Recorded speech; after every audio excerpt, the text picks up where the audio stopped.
जर 10 दिवस आपण स्क्रोल करतोय तर 10 दिवस आपल्या 10 किचन्स आवडतात. जे फोटोमध्ये आहे ना ते तुम्हाला 1 मिनिट 2 मिनिटं 10 मिनिटासाठी आवडतं. गोल्डन ट्रायंगल रूल हा काय असतो किचनमध्ये? एम्बिओ करतं काय तर आम्ही एम्बिओ तुमच्या लाईफ स्टँडर्ड्सला जे तुमच्या लिव्हिंग स्टँडर्ड्सला सुटेबल असं किचन डिझाईन करून देतो.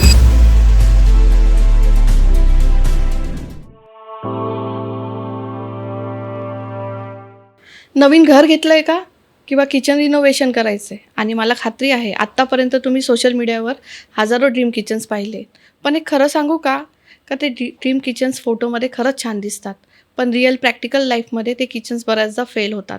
कारण बरेचसे असतात, कधी ते तुम्हाला जे लागतं त्यानुसार नसतात किंवा तुमची एनर्जी वेस्ट करणारे असतात. आज आपण अशाच गोष्टीवर बोलणार आहोत, कारण किचन ही फक्त जागा नाही आहे, तर ते तासनतास चालणारं एक सिस्टम आहे.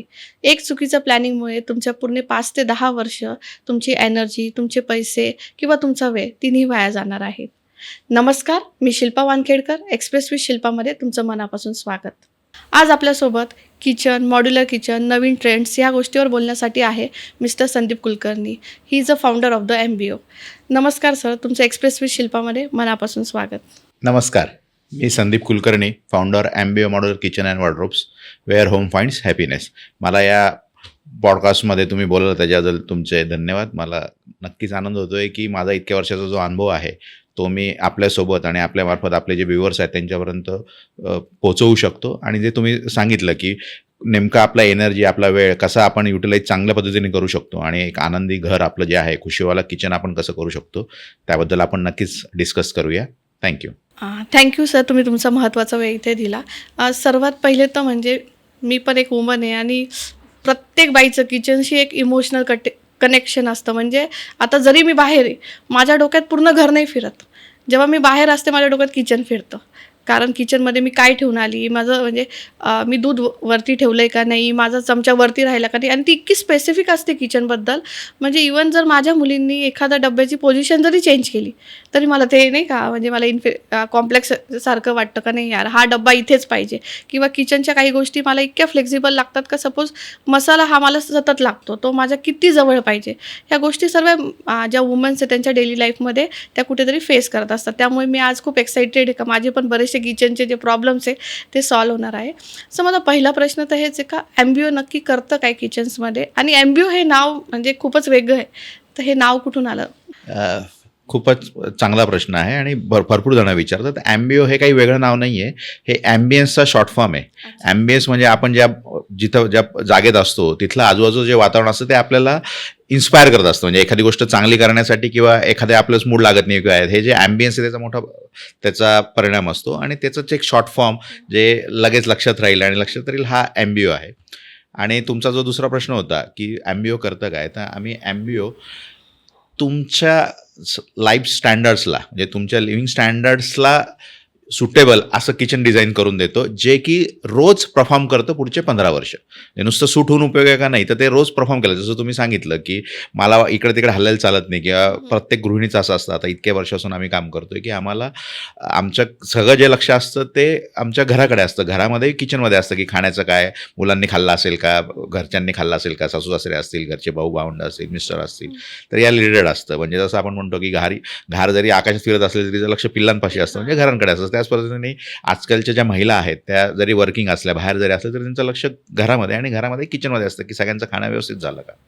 तर हे करताना जसं तुम्ही सांगितलं की आम्ही काय बघतो तर ऑर्डर, म्हणजे ऑर्गनाईज पाहिजे, ऑर्डरली पाहिजे की मला मसाले यावेळेस लागणार तर हे यावेळेस पाहिजे, म्हणजे ही ऑर्डर झाली. ऑर्गनाईज म्हणजे जी वस्तू त्या ठिकाणी असली पाहिजे आणि इझी टू ॲक्सेस पाहिजे, म्हणजे ते मला घेताना अडचण नाही आली पाहिजे. या सगळ्या गोष्टीचा उपयोग करून तुम्हाला आवडायचं, तुमच्या स्टँडर्डला सुटेबल असं आणि जे तुम्हाला हवं, तुमच्या लाईफस्टाईलला जे मॅच होतं, फ्लेक्सिबल बनवेल, प्लस ते म्हणजे एक्सप्रेसिव्ह पण वाटेल, छान पण वाटेल, म्हणजे तुम्हाला दिसायलाही छान वाटेल आणि हेल्पफुल पण असेल या प्रकारचं. तर जसं मी पहिल्यांदा इंट्रोमध्ये सांगितलं का घर घेतलं किंवा काही रिनोव्हेशन म्हटलं आपण किचनमध्ये किंवा घरात, तर पहिले आपण जातो मोबाईलकडे. मोबाईलवर सोशल मीडिया जसं Pinterest आहे, Instagram आहे, आपण याच्यावर अट्रॅक्टिव्ह साईट्स बघतो आणि 90% लोकं तर मला वाटतं ते बघतच असतील आणि तुमच्याकडे येत असेल का नाही मला हे सेम असंच हवं आहे. म्हणजे ते मे बी मागे माहीत नसतं आपल्याला का आपलं किचन साईज काय आहे किंवा काय, पण आपलं असतं का नाही हे दिसतंय मला हेच पाहिजे. तर त्या केसमध्ये तुम्ही कसे डील करतात किंवा बरेचदा ते फ्लेक्सिबल पण नसतं. आम्हाला डील करावं लागत नाही. आम्ही फक्त एक सिंपल गोष्ट सांगतो, की जे तुम्ही बघतायत मोबाईलमध्ये जसं तुम्ही बघितलं, की ते तुम्ही लेस दॅन मिनिट्स म्हणजे आता तर सेकंदामध्ये बघतो आपण. जरी ते 4-5 वेळा बघितलं तरी एक सेकंद बघतो आपल्याला ते कुठेतरी क्लिक होतं, की अरे हे मला आवडलं. पण त्याच्यात 2 गोष्टी आहे. एखादी गोष्ट तुम्हाला आवडते ते त्या पर्टिक्युलर सिच्युएशनला त्यावेळेस तुम्ही काय विचार करता त्याच्यानुसार तुम्हाला ते आवडतं. एक पहिली गोष्ट आहे. दुसरी गोष्ट असं की जे फोटोमध्ये आहे ना ते तुम्हाला 1 मिनिटं, 2 मिनिटं, 10 मिनिटासाठी आवडतं. आम्ही जे डिझाईन करतो ते प्रॅक्टिलिटी वाईज आहे का, ते रोज परफॉर्म करतंय का, रोज दिवसातनं सकाळ, दुपार, संध्याकाळ म्हणजे ब्रेकफास्ट, दुपारचं जेवण, संध्याकाळचं परत इव्हिनिंगचं थोडंसं स्नॅक्स आणि संध्याकाळचं जेवण हे जर 4 वेळा तुम्ही किचनमध्ये करताय तर ते फोटोमध्ये जसं होतं तसंच घेतलं आणि ते परफॉर्म नाही झालं तर काय करणार. तर आम्ही त्याची सांगड घालतो की जे तुम्ही फोटोमध्ये बघितलंय आणि जे ॲक्च्युली परफॉर्म करणार आहे किचन तुमच्या जागेला, तुमच्या लाईफस्टाईलला हे समजून घेऊन मग त्याचं सोल्युशन आम्ही पडतो.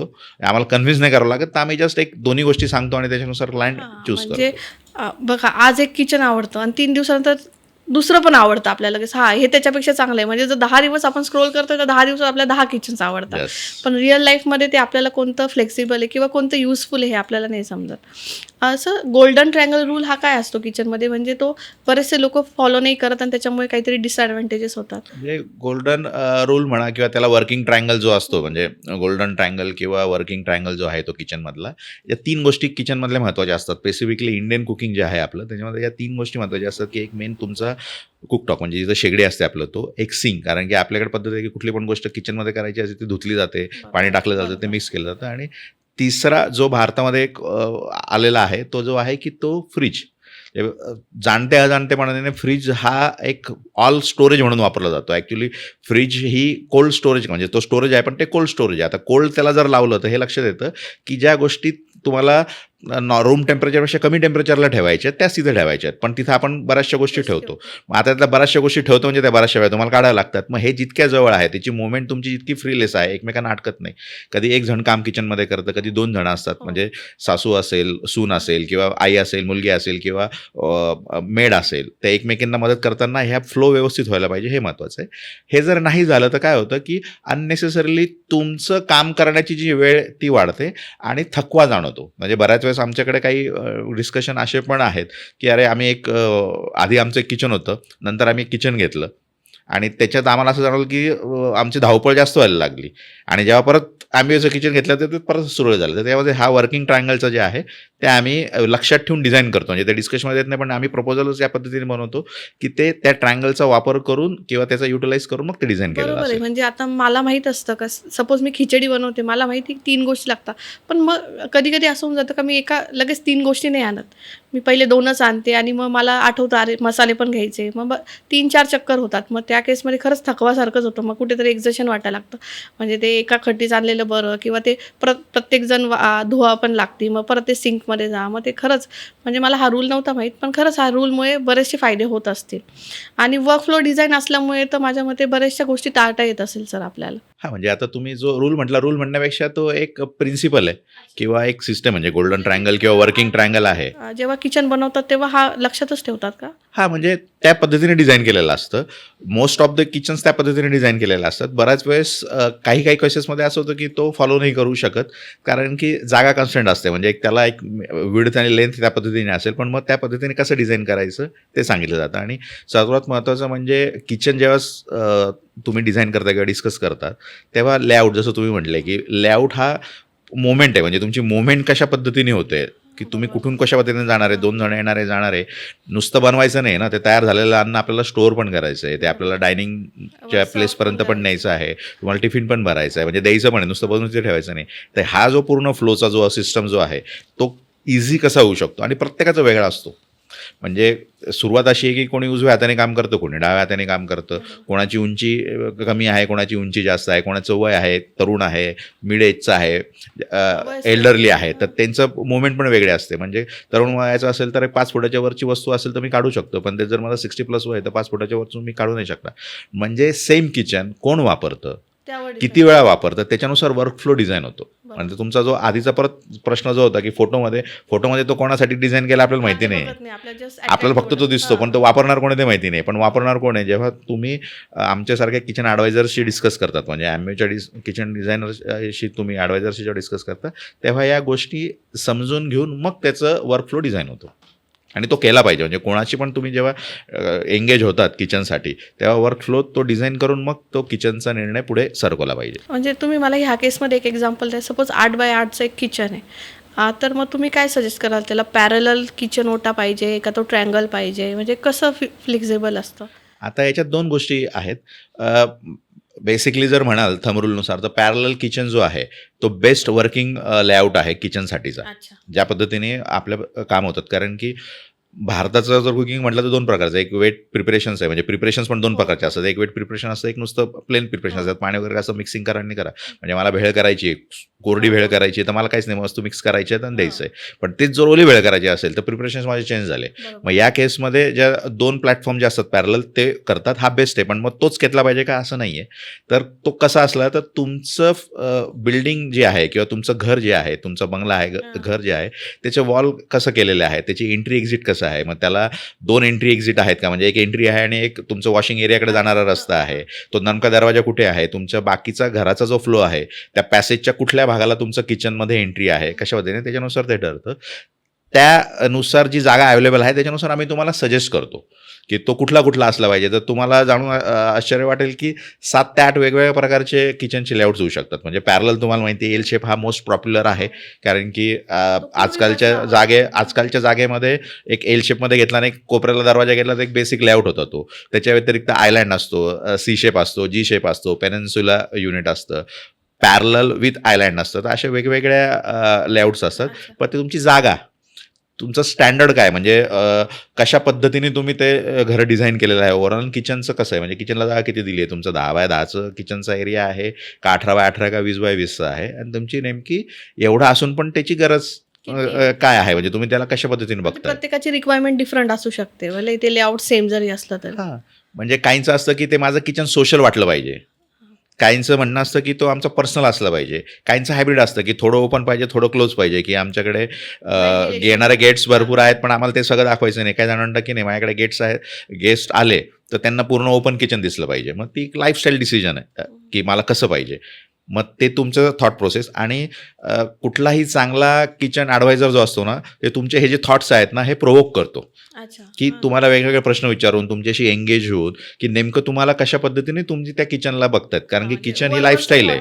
हां, ती kitchen is a lifestyle decision. आणि ॲडवायझरचं काम असतं की ते पहिले हाऊ यू वॉन्ट, तुमचं किचन कसं पाहिजे, तुम्हाला काय वाटतं किचन कसं असलं पाहिजे. आणि जे तुम्ही परत पहिला जो तुमचा प्रश्न होता, आपण वारंवार तिथं येणार आहे की जे फोटोमध्ये बघतो, तुम्हाला त्यावेळेस तसं वाटतं की माझं किचन असं असावं, आणि मनात तो कुठला तरी एक विचार असतो म्हणून तुम्हाला ते आवडतं. आणि मी 15 दिवसांनी तुम्हाला ते दाखवलं तर पहिला आवडणार नाही एखाद्याच, कारण की त्यावेळेस तुमचा तो विचार पुढे गेलेला आहे, तुम्ही एंगेज झालेला आहात फ्लोमध्ये, तर तो बदल होत राहतो. मग ह्याच प्रश्नावर मला हे विचार का ट्रेंड्स आणि टाइमलेस याच्यातला नेमका फरक आहे, म्हणजे एक उदाहरण किंवा फिल्टर देऊन तुम्ही सांगाल का? एकदम छान. म्हणजे आपण सोशल मीडियावरती जे बघतो, पिनिंटरेस्ट किंवा इन्स्टावरती जे बघतो, ते ट्रेंड आहेत. ते ट्रेंड टाईमलेस आहेत का किंवा कंटिन्युएशनमध्ये आहेत का, याचं एक सिम्पल लिटमस टेस्ट आम्ही त्याला म्हणतो. हे जे तुम्ही आज घेत आहात, ह्या ट्रेंडमुळे तुम्हाला आवडते म्हणून जर तुम्ही घेत असाल, याच्या आधी तुम्ही अशी रिक्वायरमेंट आहे तुमच्या डोक्यात नव्हतं किंवा कधी विचार पण नव्हता आला किंवा तुम्हाला माहिती नव्हतं, पण हे पुढचे 15 ते 20 वर्ष हे ते जे तुम्हाला अपेक्षित आहे ते काम डिलिव्हर करणार आहेत का आज ट्रेंड आहे किंवा मला सगळीकडे रील्सवर दिसतंय, म्हणजे ते व्हायरल झालेलं आहे आणि मी जातं. आणि व्हायरल का बरं झालेलं आहे, कारण की ते त्यात तुम्ही काय केलेलं नाही आहे, तो अल्गोरिदम आहे सोशल मीडियाचा, जे सगळ्यांना माहिती आहे की तुम्ही एकदा बघितलं की ते दिसतं म्हणून दिसतंय, म्हणून ते दिसतं, म्हणून तुम्हाला वाटतं की अरे हे ट्रेंडमध्ये आहे का, ते खरंच ट्रेंडमध्ये आहे का, तर नाही आहे. हां, ते नवीन असू शकतं. बऱ्याचशा गोष्टी अशा आहे की ज्या जुन्या होत्या त्या परत नवीन आल्या, कारण की त्या सोशल मीडिया नव्हता म्हणून लोकांना माहिती नव्हतं. आता आहे तर असं वाटतं की ह्या अवेलेबल आहे. तर जो तुमचा प्रश्न होता की ट्रेंड का टाईमलेस, तर ट्रेंड हा असू शकतो, त्याचा नक्की विचार केला पाहिजे, पण तो करताना हे पुढचे 15 ते 20 वर्ष ही गोष्ट मी इंटिग्रेट केली. म्हणजे तो कलर असेल किंवा एखाद्या वेळेस ते फीचर असेल, फंक्शन असेल, एखादं मेकॅनिझम असेल, ते पुढे लाँग टर्ममध्ये 15-20 वर्ष मला खरंच सॅटिस्फाय करणार आहे का? म्हणजे ह्या केसवर मला वाटतं सपोज एक मुलगी लग्न करून आली आणि 10 ते 15 म्हणजे त्यानंतर ती एक आई होणार आहे. 15-20 वर्षाचा तिचा मुलगा म्हणजे ती नंतर सून म्हणजे सासू पण होणार आहे. म्हणजे एवढा हा जनरेशन गॅप तिला त्या किचनवर जायचं आहे. तर बरोबर म्हणजे टाईमलेस असणं गरजेचंच आहे. हो. जनरेशन गॅप म्हणण्यापेक्षा लाईफ फेजेसमधनं जायचं आहे. बरोबर, phases. त्या फेजेस आहेत आणि ते खूप एक्साइटिंग आहेत. आम्ही तर म्हणजे आम्हाला पर्सनली मला 18 वर्ष झाले या इंडस्ट्रीमध्ये. मी प्रत्येक क्लायंटचे हे फेस बघितलेत वेगवेगळे. काहींचे तर बघितलेत म्हणजे लग्न होऊन आलं त्यावेळेस, त्याच्यानंतर मुलं मोठे झाले, नवीन घर घेतलं आणि आता सुनबाई येते म्हणून रिनोव्हेशन करताना असे एकाच व्यक्तीचे 2-2, 3-3 वेळा आम्ही किचन डिझाईन्स केलेत आणि मी हे खूप जवळून बघितलेलं आहे की प्रत्येक फेजमध्ये चेंज होतो. आणि ॲज अन ॲडवायझर मग आमचं काम काय येतं की हे पुढचं लक्षात ठेवून आज डिझाईन काढणं. हां, म्हणजे तुम्हाला 2-2 वर्षाला नको ते वाटायला. हां, आणि करू नाही शकत. करू नाही प्रॅक्टिकली ते करूच शकत शकत नाही तुम्ही. बरोबर. म्हणजे नाहीच करू शकत 2-2 वर्षाला जरी म्हटलं. आवड जरी असली तरी ते म्हणजे फिजिबलच नाही आहे. सर जेव्हा आपण हे किचन डिझाईन्स वगैरे करतो त्याच्यात तेव्हा ते कॉर्ड्स जे आपण म्हणतो ग्रॅनाईट किंवा नॅनो व्हाईट याच्यातला फरक काय असतो आणि मग ते आपण आपल्या किचनला कोणतं सुटेबल हे कसं डिसाईड करायचं? ग्रेट. आता जे तुम्ही हे जे स्टोन सांगितले ना, हे जनरली किचनचा जो प्लॅटफॉर्म असतो आपला वरचा, त्याचे वेगवेगळे ऑप्शन्स आहेत. आता त्याच्यामध्ये ग्रॅनाइट जो आहे नॅचरल स्टोन आहे, जो भारतामध्ये अबंडन्समध्ये अवेलेबल आहेत. म्हणजे स्ट्रॉंग पण आहे. जो ब्लॅक आता म्हणजे मी माझ्या आईच्या घरापासून किंवा तो ब्लॅक जो बघते तो मग ग्रायनाईटमध्ये येतो का क्वार्ट्समध्ये येतो? नाही नाही, ते वेगवेगळे आहेत. क्वार्ट्स तेच मी सांगतो की ग्रॅनाइट जे आहे ते नॅचरली भारतामध्ये मिळतं. मग ते नॅचरली मिळतं, त्याच्यामध्ये लिमिटेशन्स आहेत कलर्सचे. अच्छा. म्हणजे ब्लॅक आहे, ब्राऊन आहे, रेड आहे, ग्रीन आहे, या 3-4 कलर्समध्ये ऑप्शन्समध्ये मिळतो. आणि क्वार्ट्ज आणि नॅनो व्हाईट जे तुम्ही म्हणतात हे आर्टिफिशियल स्टोन्स आहेत. म्हणजे आर्टिफिशियल मार्बल किंवा आर्टिफिशियल स्टोन आपण त्याला म्हणतो. तर या दोघांची बनवण्याची पद्धत वेगवेगळी आहे.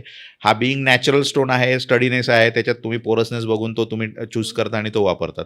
ब्लॅक जो स्टोन आहे तो जो तुम्ही सांगितलं की आईकडे आहे, तो सर्वात कठीण म्हणजे टेलिफोन ब्लॅक जर तुमच्याकडे असेल तर तो सर्वात कठीण आहे. म्हणजे किचनमध्ये ठोकतो वगैरे.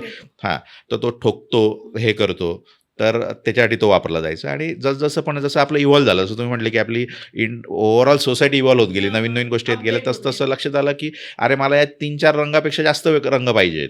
मग त्याला सोल्युशन आलं की ते आर्टिफिशियल म्हणजे केमिकलचा बेस असतो, स्टोन पावडर याच्या कॉम्बिनेशनमध्ये ते केलेलं असतं.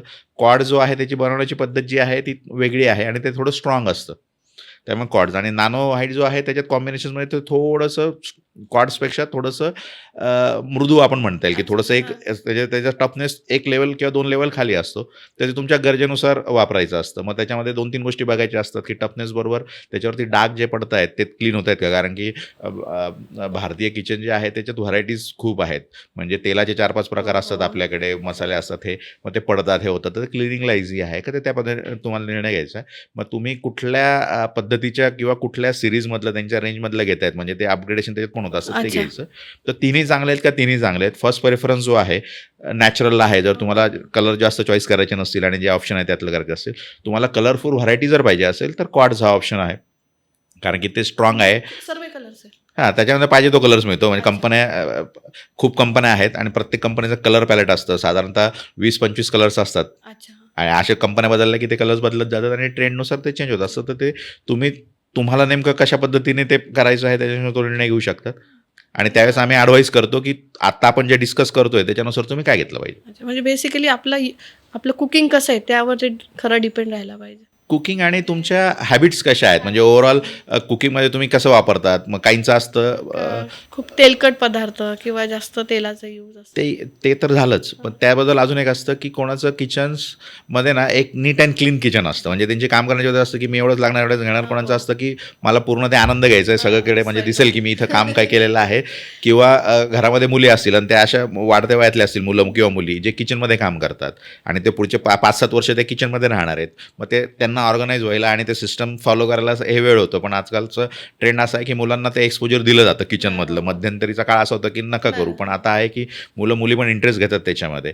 तर मग ते परत तुमची तुम्ही कुठल्या पोझिशनला आहात आत्ता, म्हणजे तुम्ही लाईफच्या कुठल्या स्टेजला आहात त्याच्यानुसार निर्णय घ्यायचा. म्हणजे मी चपात्या लागते तर माझ्यासोबत माझ्या दोन्ही मुली पण असतात. म्हणजे एकीला ताट असतं, एक डायरेक्ट किचन ओट्यावर राहते आणि मी पोळपाटावर. अशा तिघी सायमल्टेनियसली चपात्या करत असतो किंवा जी पण भाजी, म्हणजे रोज एक कांदा बटाटा कापलेलाच असतो माझ्या किचन ओट्यावर. मग त्यानुसार आपण ते घेऊ शकतो. मग एवढं हार्ड जर असेल तर तुम्ही क्वार्ट्स किंवा ग्रॅनाइट, जो नॅचरल ग्रॅनाइट, त्या दोघांचा विचार केला पाहिजे. नॅनो व्हाईटचा किंवा त्या याचा विचार नाही केला पाहिजे, कारण की त्याचे स्क्रॅचेस वगैरे जास्त विस्टँड करू नाही शकत. अच्छा, म्हणजे जर लहान मुलं असेल तर मोस्टली तो इग्नोर केला हां, जातो. पण क्वार्ट्स किंवा ग्रॅनाइट घेऊ शकतात. अच्छा. आणि सर ॲक्रेलिक जे आपण बघतो किंवा मला पण कोणी दाखवलं तर तो खूप प्रीमियम वाटतो किंवा असं नाही का, छान वाटतं लुक अँड फील. तर तो खरंच रिकमेंडेबल आहे का? म्हणजे तुम्हाला काय वाटतं का तो चांगला आहे, जसा दिसतो तसाच तो डेली यूजला पण चांगला आहे का त्याचे काहीतरी ड्रॉबॅक्स पण आहे? आता जो तुम्ही ॲक्रेलिक हा पेसिफिक टर्म जी वापरली ना, ती एक किचनचा जो फिनिश असतो, म्हणजे फ्रंटचे जे दरवाजे असतो, ज्याचा रंगाबद्दल आपण बोलतो, त्याचं एक वन ऑफ द ऑप्शन आहे. ते रिच दिसतं, प्रीमियम दिसतं आहेच, म्हणजे सगळे प्रोडक्ट तसेच दिसतात. म्हणजे ते तुम्ही म्हणजे लॅमिनेट्स घ्या किंवा PU फिनिश घ्या किंवा सॉलिड वूड घ्या, स्टोन घ्या, कुठलं पण घेतलं तरी त्या प्रत्येक मटेरियलचं एक कॅरेक्टरिस्टिक आहे आणि ते त्या कॅरेक्टरिस्टिक ज्याला अपील करतं त्याला ते आवडतं. म्हणजे एखाद्याला रस्टिक आणि असं हेवी काही वापरत असेल तर ते आमच्याकडे स्टोनच्या फिनिशचे शटर्स घेतात. अच्छा. बरोबर. आणि ज्याला ॲक्रेलिक पण लागू शकतं, जे तुम्ही विचारलं ते. तर ते चांगलं आहे का? ते चांगलं आहेच. तुम्ही कुठलंही मटेरियल घेतलं तरी ते चांगलं आहे, कारण की कुठला पण किचन ॲडवायझर जो आहे, जवळ ते त्याला म्हणजे केलं नाही पाहिजे आणि करत नाही, आणि माझं मत आहे की तसं कोणी ॲडवाईस पण करू नये, की जे त्या किचनच्या वापरासाठी योग्य आहे तेच सजेस्ट केलं गेलं पाहिजे. आणि ॲम्बीमध्ये तर आम्ही तसंच सजेस्ट करतो. ते ग्लॉसी आहे तर ग्लॉसी किचनमध्ये क्लिनिंगला इझी पडतं, त्याच्यावर लाईट रिफ्लेक्शन चांगलं असतं आणि लाईटचं कॉम्बिनेशन जे आहे, म्हणजे इंटिरियरमध्ये ॲम्बियन्समध्ये लाईटचं कॉम्बिनेशन, लाईटचं अँगल, त्याचं कॉम्बिनेशन आणि कलरचं कॉम्बिनेशन याचा इफेक्ट येतो. म्हणजे तुम्हाला जे चांगलं दिसतं किंवा एखादा कलर आवडत नाही तुम्हाला, तो त्या कलर लाईटच्या कॉम्बिनेशनमध्ये असतो. सरफेस फिनिश त्याच्यामध्ये महत्त्वाचा पार्ट करतं, कारण की रिफ्लेक्शन आहे. म्हणजे ग्लॉसी असेल तर रिफ्लेक्शन जास्त आहे, म्हणजे तो कलर तुम्हाला अपील होतो. तेच जर तुम्ही मॅट घेतलं तर त्याला रिफ्लेक्शन कमी आहे, पण मग मॅट स्मूदिंग दिसतो, तो डोळ्याला त्रास देत नाही. तर डिपेंड परत तेच आहे की तुमचा पर्सनल चॉईस काय आहे, तुमचा किचनचा लेआउट कसा आहे, तिथं लाईटची अरेंजमेंट कशी आहे, डायरेक्ट सनलाईट आहे का, direct natural light, indirect natural light येतो आहे का आपल्याला लाईट्स लावायला लागतो, याच्या कॉम्बिनेशन्समध्ये मग तो निर्णय घेतला गेला पाहिजे आणि आम्ही तसंच सजेस्ट करतो. अच्छा, म्हणजे जसं आता तुम्ही मला ॲक्रेलिक म्हणजे कोणता तुम्ही घेतला पाहिजे, ग्लॉसी घेतला पाहिजे, जसं इतकं छान सांगितलं. तर तेच आहे. म्हणजे मला आता तुम्ही समजून सांगाल का सर, जसं आपण म्हणतो किचन तर आपण वापरतोच आहे, म्हणजे पण स्मार्ट किचन किंवा आपण आता तुम्ही म्हणतात आम्ही म्हणजे ॲम्बिओचं स्पेशल जे आहे मॉड्युलर किचन, याच्याने काय फरक होतो? म्हणजे दोघांमध्ये डिफरन्शिएट सांगाल का स्पेसिफिक 5-1 ओळीमध्ये? स्मार्ट किचन आणि दुसरा कुठला? Modular kitchen. Modular kitchen. म्हणजे स्मार्ट किचन ही एक टर्म आहे. म्हणजे मॉड्युलर किचन ही किचन कशा पद्धतीने डिझाईन केलं जातं, कशा पद्धतीने प्रोड्यूस केलं जातं, कशा पद्धतीने इन्स्टॉल केलं जातं आणि कशा पद्धतीने त्याची युजेस केला जातो, हा एक झाला, हा हे झाला. आणि स्मार्ट किचन जी आहे ही एक टर्म आहे. म्हणजे बेसिकली तिला असं म्हणता येईल की ती मार्केटिंगची एक टर्म आहे, जी कोणीतरी कॉईन केली आणि आपण आता सगळे म्हणतोय. हां, त्याला थोडंसं आपण असं करू शकतो की ते आजकालची जी टेक्नॉलॉजी इव्हॉल्व झाली आहे त्याच्याशी तुम्ही त्याला कनेक्ट करू शकतात, किंवा ठीक आहे टेक्नॉलॉजी मध्ये आहे. जसं आता काही अप्लायन्सेस जे आहेत प्रीमियम किंवा लक्झरी अप्लायन्सेस, त्याच्यामध्ये असं आहे की तुम्ही त्याला जर सिरी किंवा अशा ॲपशी जर कनेक्ट केलं आणि तुम्ही त्यांना सांगितलं की मला हे या प्रकारचं कुकिंग करायचं आहे, तर ते तुमच्या फ्रीजशी जर कनेक्ट असेल तर ते फ्रीजमध्ये तुमच्याकडे ते काय इन्ग्रेडियंट्स आहेत आणि त्या इन्ग्रेडियंट्समधनं तुम्ही काय बनवू शकतात हे तुम्हाला सांगतं आणि त्या पद्धतीने प्रिपरेशन तुम्हाला काय काय करावं लागेल हे करतं. मग हे एक टेक्नॉलॉजीचा वापर करून इझी झाला म्हणून ते स्मार्ट झालं. बाकी वापरायला, मेंटेन करायला जे प्रोफेशनली आहे, चांगलं आहे, ते मॉड्युलर किचन आहेच. तसं म्हटलं तर ते पॅरल शब्द आहेत, बऱ्याच वेळेस इंटरचेंज वापरले जातात. आता आपण बघतो जसं आत्ता नवीन जे कन्स्ट्रक्शन चालू आहे किंवा बिल्डर्स त्याच्यात सेमी फर्निश्ड किचन वगैरे सेमी फर्निश्ड मॉड्युलर किचन देतात. मग तुमच्यानुसार तुम्ही काय ॲडवाईस कराल, जर जनता बघत असेल का तुम्ही ते घ्यायला हवं का नाही, तुम्ही एक ॲडवायझर घेऊन त्यानुसार एक किचनचं मॉड्युलर किचनचं जे स्ट्रक्चर आहे ते घ्यायला पाहिजे? हा एक खूप चांगला प्रश्न विचारला. आणि बऱ्याच वेळेस जे आमच्याकडे येणारे जे गेस्ट असतात, जे किचन्स एक्सप्लोअर करत असतात, त्यांचा हा प्रश्न असतो की मॉड्युलर किचन घ्यायचं आहे पण आमचा प्लॅटफॉर्म रेडी आहे.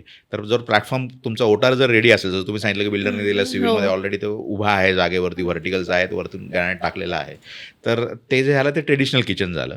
ट्रेडिशनल किचनमध्ये प्लॅटफॉर्म रेडी असतो आणि मॉड्युलर किचन आणि ट्रेडिशनलला एक बेसिक लक्षात ठेवण्याचा जो फरक आहे, जो डिफरन्शिएट करू शकतो, की मॉड्युलर किचनमध्ये तुमचा प्लॅटफॉर्म रेडी नसतो, पूर्ण किचन डिझाईन केलं जातं आणि त्याच्यानुसार मग Platform तुमचा टाकला प्लॅटफॉर्म तयार केला जातो किचनचं सगळं स्ट्रक्चर लागल्यानंतर. अच्छा. आणि ट्रेडिशनलमध्ये प्लॅटफॉर्म तुमचा रेडी आहे पूर्णपणे आणि त्या जागेनुसार मग किचन डिझाईन करून ड्रॉवर्स वगैरे जे आहेत ते फिट केले जातात आणि त्याला वरतून जे फेशिया आहे किंवा पॅनल्स जे आहेत ते लावले जातात. तर हा डिफरन्स आहे. आता तुमचा जो प्रश्न होता की ते चांगलं का वाईट, आता जर तुम्ही बिल्डिंग जो फ्लॅट घेतलेला आहे तो अंडर कन्स्ट्रक्शन आहे आणि तुम्ही ज्यावेळेस तो घेतलेला आहे त्यावेळेस तुमचा तो प्लॅटफॉर्म रेडी नाही आहे, बरोबर. तर तुम्ही तुमच्या बिल्डरला सांगू अशी बोलू शकता, सांगू शकतात की आम्हाला असं असं करायचं आणि मोस्टली बिल्डर त्याला परमिशन देतात बरोबर. की बा ठीक आहे, कारण नंतर तोडफोड करण्यापेक्षा तुम्ही आत्ताच्या पद्धतीनेच करा, पण त्यांच्या वेळेत करा. म्हणजे कारण की त्यांचा एक फ्लो असतो, त्यांना पूर्ण प्रोजेक्ट संपवायचा असतो. म्हणजे जर 150-200 फ्लॅट आजकाल हां, हां. मोठ्या स्कीम असतात हो. किंवा 8-10 जी फ्लॅटची जर स्कीम असेल त्यांचा एक टेम्पो असतो, ते एका ह्याच्यात संपवायचं असतं. मग तुमचं डिझाईन डिस्कशन जे आहे ते व्यवस्थित होऊन त्या पद्धतीने ते काम केलं गेलं पाहिजे. समजा तो रेडी आहे आणि मग तुम्ही फ्लॅट घेतला किंवा बिल्डर नाही म्हणतोय तरी त्याच्यात पण किचन डिझाईन्स करता येतं. मग जो एक्सपर्ट किचन ॲडवायझर असतो तो तुम्हाला त्या पद्धतीने डिझाईन करतो की मग परत तुमचा वर्क फ्लो, तुमचं लाईफ स्टँडर्ड्स काय आहेत, तुमची आत्ताची लाईफची स्टेज काय आहे आणि कशा पद्धतीने ते करायचं. प्रोसेस सेमच आहे दोघांना, फक्त कुठल्या स्टेजला ते इम्प्लिमेंट होईल ते वेगवेगळं आहे. म्हणजे जर तुम्हाला मॉड्युलर किचनला जायचं असेल तर म्हणजे जसं तुम्ही सांगितलं तर हेच सजेशन आहे का बेसिकली बिल्डरनी पूर्ण स्ट्रक्चर करायच्या आधीच आपण सजेस्ट केलं पाहिजे का मला प्लॅटफॉर्म नको आहे, म्हणजे ते योग्य पण होतं आणि आपल्याला पाहिजे तसं किचन बनवू शकतं. येस, बरोबर.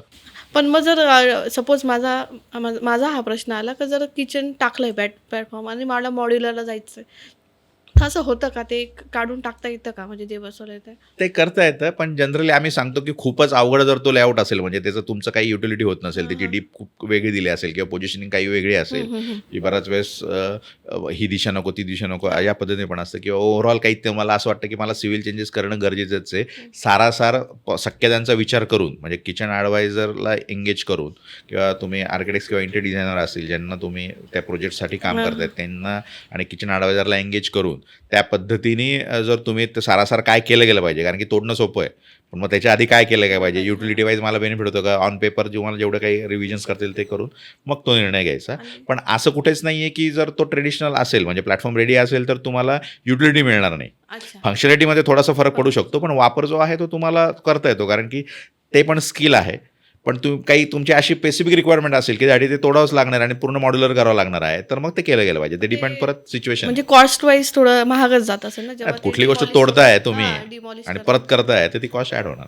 अच्छा, ती ॲड होते आणि नुकसान पण होते जे त्यांनी केलंय तो पण. मटेरियल वेस्ट जातं. म्हणजे आमचं बिईंग MBAमध्ये आम्ही प्रयत्न करतो की एकदा जे झालं आहे ते कमीत कमी त्याला डिस्टर्ब करता आपण कसं उत्तम किचन डिझाईन करू शकतो. सर आता तुमचा 17 वर्षाचा प्रवास आहे, याच्यात तुमच्याकडे अनेक कस्टमर्स आले असतील किंवा क्लायंट्स आले असतील, तर ते एक बजेट सांगतात आणि ते बजेटमध्ये ते त्यांचे जे रिक्वायरमेंट सांगतात ते एकदम अति असतात, म्हणजे कधी कधी ते बजेटला मॅच नाही करत, तर तेव्हा ते म्हणजे क्लायंटकडून काय मिस्टेक्स होतात जेव्हा ते बजेट आणि जे त्यांच्या रिक्वायरमेंट्स आहेत त्याच्यात ते काय असं फंबलिंग करतात जे मॅचच नाही होत? मिस्टेक असं नाही म्हणता येणार. त्याच्यामध्ये काय होतं की जेव्हा कोणी पण एक किचन घ्यायचा असा विचार करतो तेव्हा 4 चौघांशी बोलतो, पहिले मित्र मैत्रिणींशी बोलतो, नातेवाईकांशी बोलतो की अरे मला असं असं करायचं कसं असं, त्यांच्याकडनं एक अंदाज येतो आणि तो बरोबर असतो, कारण की त्या व्यक्तीने जर ते किचन केलं असेल ते कधी केलं आहे, कशा पद्धतीचं केलं, त्याच्यानुसार ते एक अंदाज येतं. आणि एक माझं पण एक खर्च करण्याची म्हणजे किंवा ते इन्व्हेस्ट करण्याचे, आम्ही म्हणतो की किचनमध्ये तुम्ही इन्व्हेस्ट करताय तो खर्च नाही, कारण की पुढचे 15 वर्ष तिथून तुम्हाला रिटर्न घ्यायचे, ते डिझाईन इन्व्हेस्टमेंट. तर एक तुम्ही घर घेतलेलं असतं, त्या घराच्यासाठीचं तुम्ही एक फंड बाजूला केले असतात, त्याच्यानंतर जे उरलेले फंड असतात त्या फंडमध्ये तुम्हाला पूर्ण घराचं एक इंटिरियर करायचं असतं आणि त्याच्यामध्ये परत एक पार्ट असतो जो किचनचा असतो, तो सर्वात महत्त्वाचा असतो. आणि जसं तुम्ही म्हटले की तसं ॲस्पिरेशन्स तर खूप असतात की मला हे पण पाहिजे, ते पण पाहिजे, हे पण पाहिजे, पण त्या पर्टिक्युलर त्या मोमेंटला किंवा त्यावेळेस तो विचार नसतो केलेला की मला इतका याला इन्व्हेस्टमेंट करायची आहे का, किंवा त्याचा अंदाज नसतो.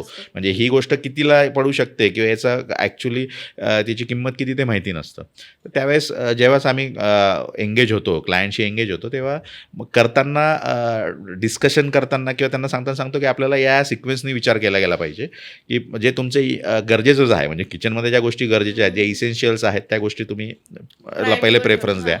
त्याच्यानंतर जे असल्याने तुमचं काम सोपं होणार आहे ते घेऊ, आणि त्याच्यानंतर जे असल्याने काम तर सोपं होणार आहे पण एक त्याला लुक पण छान येणार आहे आणि दिसायला पण सुंदर येणार आहे, हे आपण तिन्ही ऑप्शन्स वर्कआउट करूया. आणि तिन्ही ऑप्शन्स वर्कआउट केल्यानंतर मग तुम्हाला जे योग्य वाटतं ते करूया. आता इतक्या वर्षाच्या माझ्या अनुभवामध्ये माझ्या हे लक्षात आलेलं आहे की बऱ्याच वेळेस एखादं बजेटमध्ये कमी पण असू शकतं. कधी कधी आमच्याकडे असं आलं की माझं इन्व्हेस्टमेंट जास्त करायची नाही, इन्व्हेस्टमेंट जास्त करायची पण तेवढी जागाच नाही आहे, म्हणजे मला एक अमाऊंट इन्व्हेस्ट करायची आहे, पण तुमच्या जागेमध्ये पूर्ण जरी आपण भरलं म्हणजे एकदम लेटेस्ट जरी त्यात टाकलं तरी तेवढी होऊ शकत नाही, कारण की तेवढी जागाच नाही, तुम्हाला गरज पण नाही. म्हणजे जागा आहे पण गरज आहे का? आमचं काम तर ते आहे ना, की जागा आहे, गरज आहे, या दोन्ही गोष्टीचा अंदाज Match, करून मग हां. त्या गोष्टी द्यायच्या आणि गरज असेल तरच ती गोष्ट द्यायची. तर मग या सिक्वेन्सनुसार करा आणि बऱ्याच वेळेस एकदा तो सिक्वेन्स जेव्हा कळतो आणि जेव्हा कस्टमरला समजतं की अरे नाही, माझ्या पुढच्या 15 वर्षाच्या गरजा ज्या आहेत त्या इथं पूर्ण होत आहेत. जसं आपण सांगितलं की लग्न झाल्यापासून जो मुलगी एका घरी आली तेव्हा किचन केलं आणि सुनबाई येते तेव्हा किचन करायचं म्हटलं, तो 25 वर्षाचा जो कालावधी आहे त्या पिरियडमध्ये गरजा बदलत जातात. मग त्याचा विचार करून त्या वाढत्या गरजांना मला जर कॅटर करायचं असेल आणि ते किचन मी आत्ताच जर करतो आहे डिझाईन फ्युचरिस्टिक, तर मग ही जी काही इन्व्हेस्टमेंट जी आहे, जी मी विचार केला होता त्याच्यापेक्षा थोडी जास्त आहे, तरी ते करतात का? करतात. इन्व्हेस्टमेंट करायला किंवा ते आपल्या घरी ते चांगलं किचन आणायला मनामध्ये कधी शंका किंवा हे नसतं, म्हणजे पण थोडंसं कन्फ्युजन असतं की अरे मी जे देतोय म्हणजे ते योग्य आहे का? म्हणजे सुरू आपण 2 लाखापासून जातो, पण जेव्हा आपल्या रिक्वायरमेंट्स किंवा ते ॲड करत करत ते कुठेतरी 3-3.5 लाखापर्यंत असं पण होतं ना सर, जेव्हा म्हणजे आता म्हणून सांगतो 2 लाख हा जो आहे ना, हा आपल्याला माहिती नाही ना, त्याचा अंदाजच नाही आहे ना आपल्याला. एक मनात मला असं वाटतं की ती कम्फर्टेबल आहे. म्हणजे आमच्याकडे असे पण काही आहेत की सांगतात की 10-12 लाख तर माझं इनिशियल आहे. काही जण असतात की 20-25 इनिशियल आहे, काही जण सांगतात लाख 1.5 लाखच आहे. त्याच्यात तर व्हास्ट व्हरायटी. मग ते तुमची जागा काय आहे, तुम्हाला तुमची लाईफस्टाईल कसं येत आहे, त्याच्यामुळे हा डिझाईन केल्यानंतरच विचारात घेण्याचा विषय आहे. अच्छा. मग सर ह्या क्वेश्चनवर माझा क्वेश्चन आहे, सपोज आता मी ठरवलं का 2 BHK फ्लॅट आहे आणि तुम्ही मला डिफरन्शिएट करून सांगा का एकाचं 3 लाखाचं पॅकेज आहे, एकाचं 7 लाखाचं पॅकेज आहे आणि एकाचं 15 आहे, त्याच्यात काय डिफरन्शिएट होईल? नाही, आता याच्यामध्ये जसं सांगितलं 3 गोष्टी आहेत. म्हणजे जेव्हा आम्ही किचन डिझाईन करतो, म्हणजे ॲम्बिओचा जर विचार केला तर तुमचं लेआउटचा जो परफॉर्मन्स आहे, बरोबर, आणि त्याची युटिलिटी, म्हणजे तुमची ड्युरेबिलिटी, फंक्शनॅलिटी, या ज्या गोष्टी आहे या डिफाईन करून ते केलं जातं. नंतर येतं फंक्शनॅलिटी, मग कम्फर्ट आणि मग लुक. तर आता लुक वाईज दिसायला कसं, जर आपण रिव्हर्स कॅल्क्युलेशन केलं, म्हणजे फोटो बघितला म्हणजे लोक कस्टमरच्या डोक्यामध्ये पहिले तर लुक आहे, मग तो तसाच लुक जर करायचा म्हटला आणि त्या लुकसाठीचं जे काही मटेरियल जे लागतं आहे तुम्हाला, त्या मटेरियलची जी काही कॉस्ट असेल त्याच्यानुसार ते ठरेल की किती आहे. मग समजा असं ठरलं की नाही मला ह्याच्यातलंच पाहिजे आणि ते एकदम टॉप क्लास मटेरियलचं फिनिशिंग घेतलेलं आहे, कारण की आपण सगळे समजदार आहोत, आपल्याला माहिती की ते तिथं जे दाखवलेलं असतं किंवा जे आपल्याला दिसतं वेगवेगळ्या इफेक्टचा वापर करू ते इतकं बेस्ट क्लास असं, मला तसं पाहिजे असेल तर आपलं इन्ग्रेडियंट पण तसं द्यावं लागेल. म्हणजे मला जर सोन्याचं जर उदाहरण घेतलं, म्हणजे महिलांशी हा विषय आहे म्हणून सांगतो की टिकणारा चांगला असेल तर आपल्याला 24 कॅरेट्सच घ्यावं लागेल ना. सोनं दिसतं म्हणून मी 16 कॅरेट्स किंवा 18 कॅरेटचं असं जर कमीचं केलं तर तो ड्युरेबिलिटी किंवा ती लाँग टर्म आपल्याला मिळणार नाही. मला तसंच पाहिजे असं जर म्हटलं तर मग त्याची कॉस्ट जी आहे ती डिफाईन होते. आणि जे तुम्ही सांगितलं की 3 लाखापासून तर 12 लाख 15 लाखापर्यंतचं जनरली एवढं व्हॅरिएशन होत नाही. त्या पर्टिक्युलर त्या जागेचा जर आपण विचार केला तर व्हॅरिएशन किती होतं की एखादं 7-8 लाखाचं असेल, तुम्ही काहीतरी वेगळं किंवा ॲडिशनल काही घेतलं तर ते 2-3 लाख रुपये त्याच्यामध्ये वाढले, म्हणजे 15-20-30% हे पडला. एकदम फरक पडला इन द सेन्स की वाढलं, कारण की तुम्ही काहीतरी एरिया वाढवला, काहीतरी फंक्शनॅलिटी वाढवली, स्मार्ट, जसं आपलं डिस्कस झालं की स्मार्ट किचनचं काहीतरी फीचर तुम्ही ॲड केलं की बा मला असं वाटतं की मी सांगितल्यानंतर मला माझ्या ओव्हननी सांगावं की त्याच्यात काय बनू शकतं. तर त्याच्यासाठीची जो टेक्नॉलॉजी आपण डेव्हलप केली आहे किंवा जी टेक्नॉलॉजी इंटिग्रेट केली, डेव्हलप म्हणण्यापेक्षा इंटिग्रेट केलेली आहे, मग त्याचा मी वापर ज्यावेळेस करतोय तेव्हा त्याची कॉस्ट कुठेतरी वाढणार आहे का? वाढणार आहे. आणि ते आजकालच्या ग्राहक जो आहे तो खूप समजूतदार आहे. जसं नेटवरती फोटो बघतो तसं बाकीच्या गोष्टी स्पेसिफिकेशन बघतो, त्याच्यामुळे तो अंदाज असतो.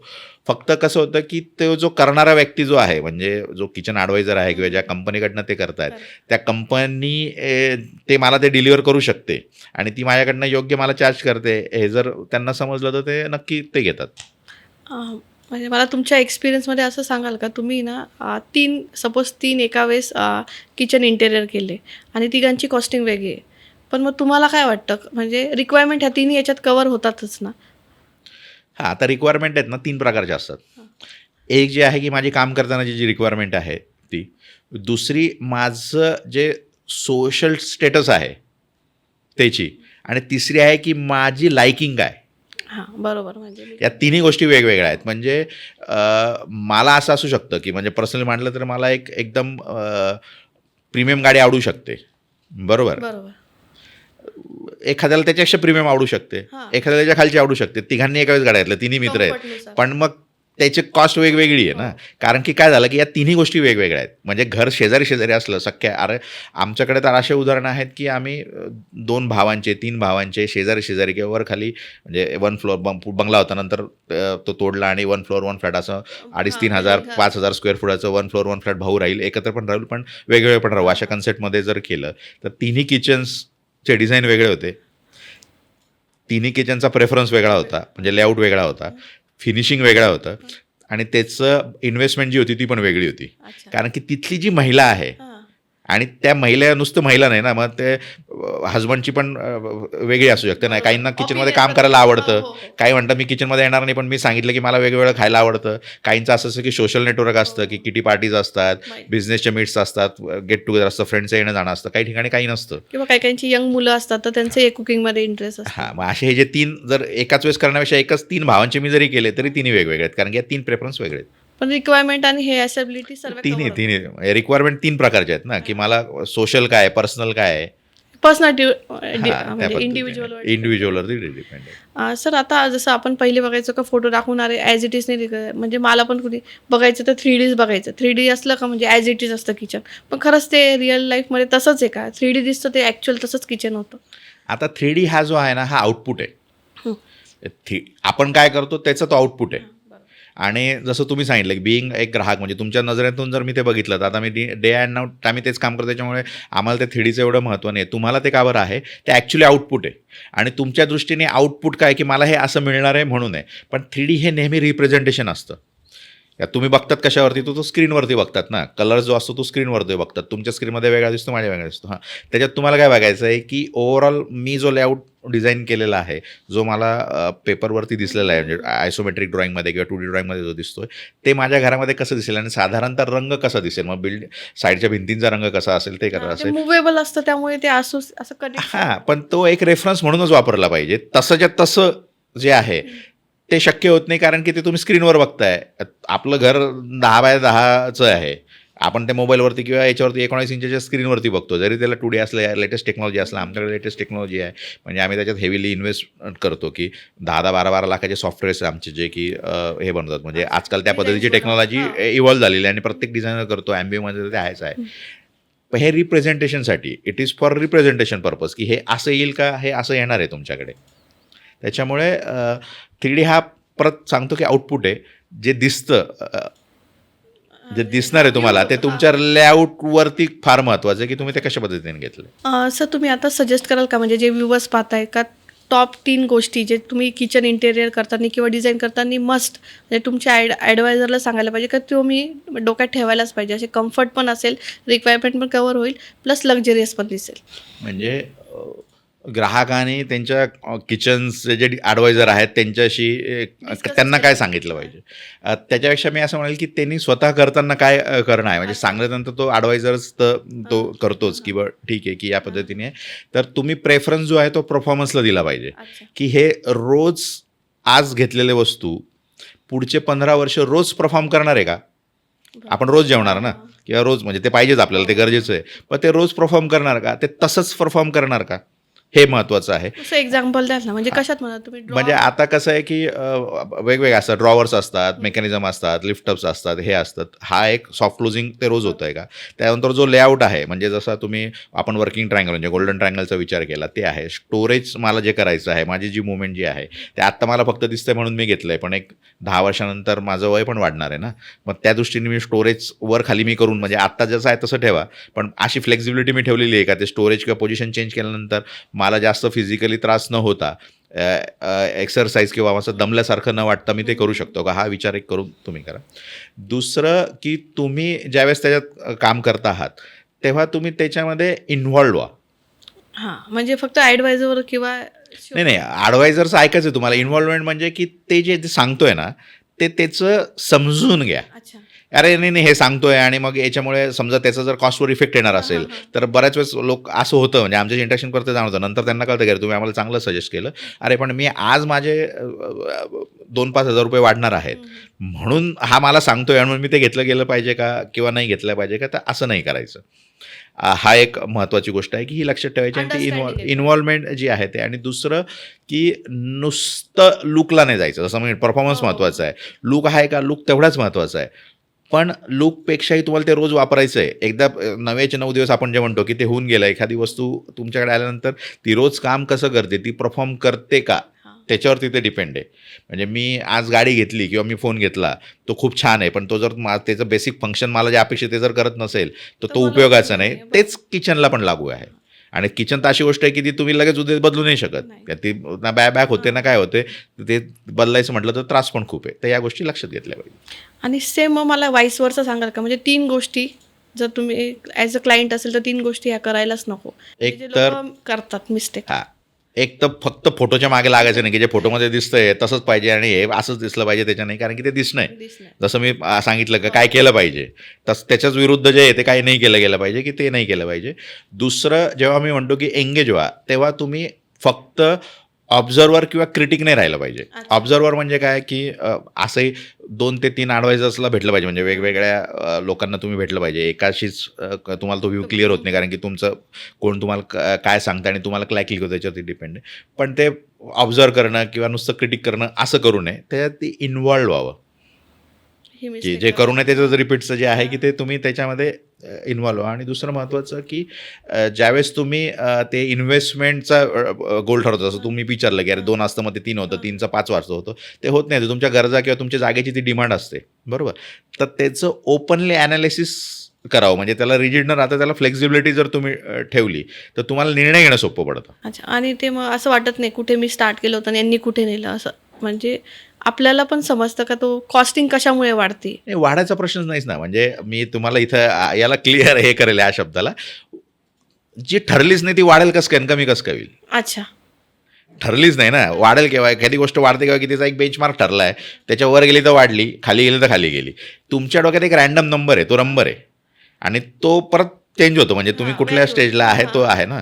म्हणजे माझं असं असू शकतं की नाही मला 4-5 लाख रुपयेच किचनचं इन्व्हेस्ट करायचे. तुमचं असू शकतं, मी आनंदला भेटलो, आनंद म्हटला नाही सर आपल्याला 7-8 लाख तर कमीत कमी करायचं आहे, मला शिल्पाला छान किचन करून द्यायचं आहे. मग याच्यापेक्षा कमी किंवा जास्त हा एक नंबर आहे, पण मग त्या जागेची ती गरज आहे का, तुमची जी रिक्वायरमेंट आहे ती त्याच्यात फुलफिल होते का, त्याच्यापेक्षा कमीमध्ये होते का, त्याच्यापेक्षा मध्ये जास्त कमीमध्ये पण होऊ शकते असं. हां, कमी जास्त असं, म्हणजे तो आधीचा तुमच्या डोक्यात जो नंबर आहे ना, तो तुमचे जे म्हणजे माझी कन्सेप्टच तशी होती ॲक्च्युली. तुमचे जे फायनान्शियल्स आहेत किंवा तुम्हाला वाटतं की ही किंमत त्याची योग्य असू शकते, तसं आहे. म्हणजे मला असं वाटतं की नाही ना, पेट्रोल तर 50 रुपयेच पाहिजे, ते दुबईमध्ये 40. असं नाही, म्हणजे एका आपण रिलेटिव्ह किंवा फ्रेंड्सकडे जातो आणि तो सांगतो मी 4 लाखात हे असं केलं, मग आपल्या डोक्यात ते बसून जातं की यांनी 4 लाखात असं केलं म्हणजे माझं 4 लाखातच होईल. तेच आहे. म्हणजे आता म्हणजे तुम्हाला असे एक्सपिरियन्स आले असते. ते तर म्हणजे आमचं रोजचं काम आहे, पण मी तेच रेफरन्स सांगितलं. तो बेंचमार्क जो आहे ना, तो किमतीचा तो आपण घेतोच, मित्रांना विचारतो. पण जसं 2 भावांचं वेगवेगळं आहे, जसं मी तुम्हाला उदाहरण दिलं की 3 याच्यात किचन वेगवेगळे होतं, तसं नातेवाईकचं वेगळं आहे, बरोबर. बऱ्याच वेळेस असं पण होऊ शकतं ना की मी आहे आणि माझा एखादा नातेवाईक आहे, तो फायनान्शियली किंवा स्टेटस वाईज माझ्यापेक्षा चांगला आहे असतो, म्हणजे आपण असतोच, नातेवाईक वर खाली असतातच. पण त्यांनी मला विचारलं की किचनचं किती, मला असं वाटलं यार ते हे तर खर्च करू शकता, एक बेस्ट किचन हे अफोर्ड करू शकतात, त्यांचं तेवढी इन्व्हेस्टमेंट यांनी केली पाहिजे. आणि मी सांगितलं की अरे नाही 10 लाख आहे, बरोबर. आणि माझ्यापेक्षा एखादा पैशाने चांगला आहे, त्याला मी विचारतो म्हणणार अरे हा एवढं नाही खर्च करू शकत, याला सांगू आपण की 4-5 लाखामध्ये किचन व्हायला पाहिजे, तर त्याच्यात मग बेंच बस कसं होणार ना. ते अँकरिंग घेतलंच पाहिजे, पण जोपर्यंत तुम्ही ॲक्च्युअली तुमची रिक्वायरमेंट सांगत नाही ना, तोवर ती त्याची किंमत ठरत नाही. त्याच्यामुळे ती कमी झाली किंवा जास्त झाली हा थॉट प्रोसेस, आणि हा तुमचा नाही आहे, हा 99% ग्राहक जो आहे, नॉट किचनचा, दुसरा कुठला पण. म्हणजे मी खूप वर्षानंतर जर फ्रीज घ्यायला गेलो आणि मला फ्रीजची किंमत आता किती वाढली आहे हे जर मला माहिती नसेल, तर मी म्हणणार अरे काय, मी 10 वर्षापूर्वी 15,000ला फ्रीज घेतलं होतं केलविनेटर किंवा XY ब्रँडचं, आता जास्तीत जास्त किती होईल, 30 होईल. तिथं गेल्यावर कळतं ते 2 लाखाचं फ्रीज आहे. मग त्याच्यामध्ये सगळंच बदललं ना. पण Features तुमचं स्टोरेज बदलले, वाढले, हां. फीचर्स बघितलं, ते स्मार्ट झालं, ऑटोमॅटिक होतं, फ्रीजचं तर पाणी येतं, बर्फ येतं, त्याच्यात काय आहे. पण मग एवढं नसेल करायचं तर मी तेच सोडून एक बेसिकचं फंक्शनचं फ्रीज घेऊ शकतो. तसंच किचनचं आहे. सगळ्याच प्रोडक्ट सारखं आहे. इथं फक्त हे ऑफ द शेल्फ नाही आहे, त्याच्यामुळे असं वाटतं की कमी झालं किंवा जास्त झालं. ते तसं नाही आहे. अच्छा, हां, म्हणजे ते ठरतच नाही ॲक्च्युली आधी. हां, ठरूच शकत नाही. तुमच्या मनात एक आकडा आहे की मला एवढं याच्यामध्ये इन्व्हेस्ट करायचं आहे, पण ते होऊ नाही शकत. हां, सर तुम्ही इतकं छान सांगितलं काय केलं पाहिजे आणि काय नाही केलं पाहिजे, डूज आणि डोंट.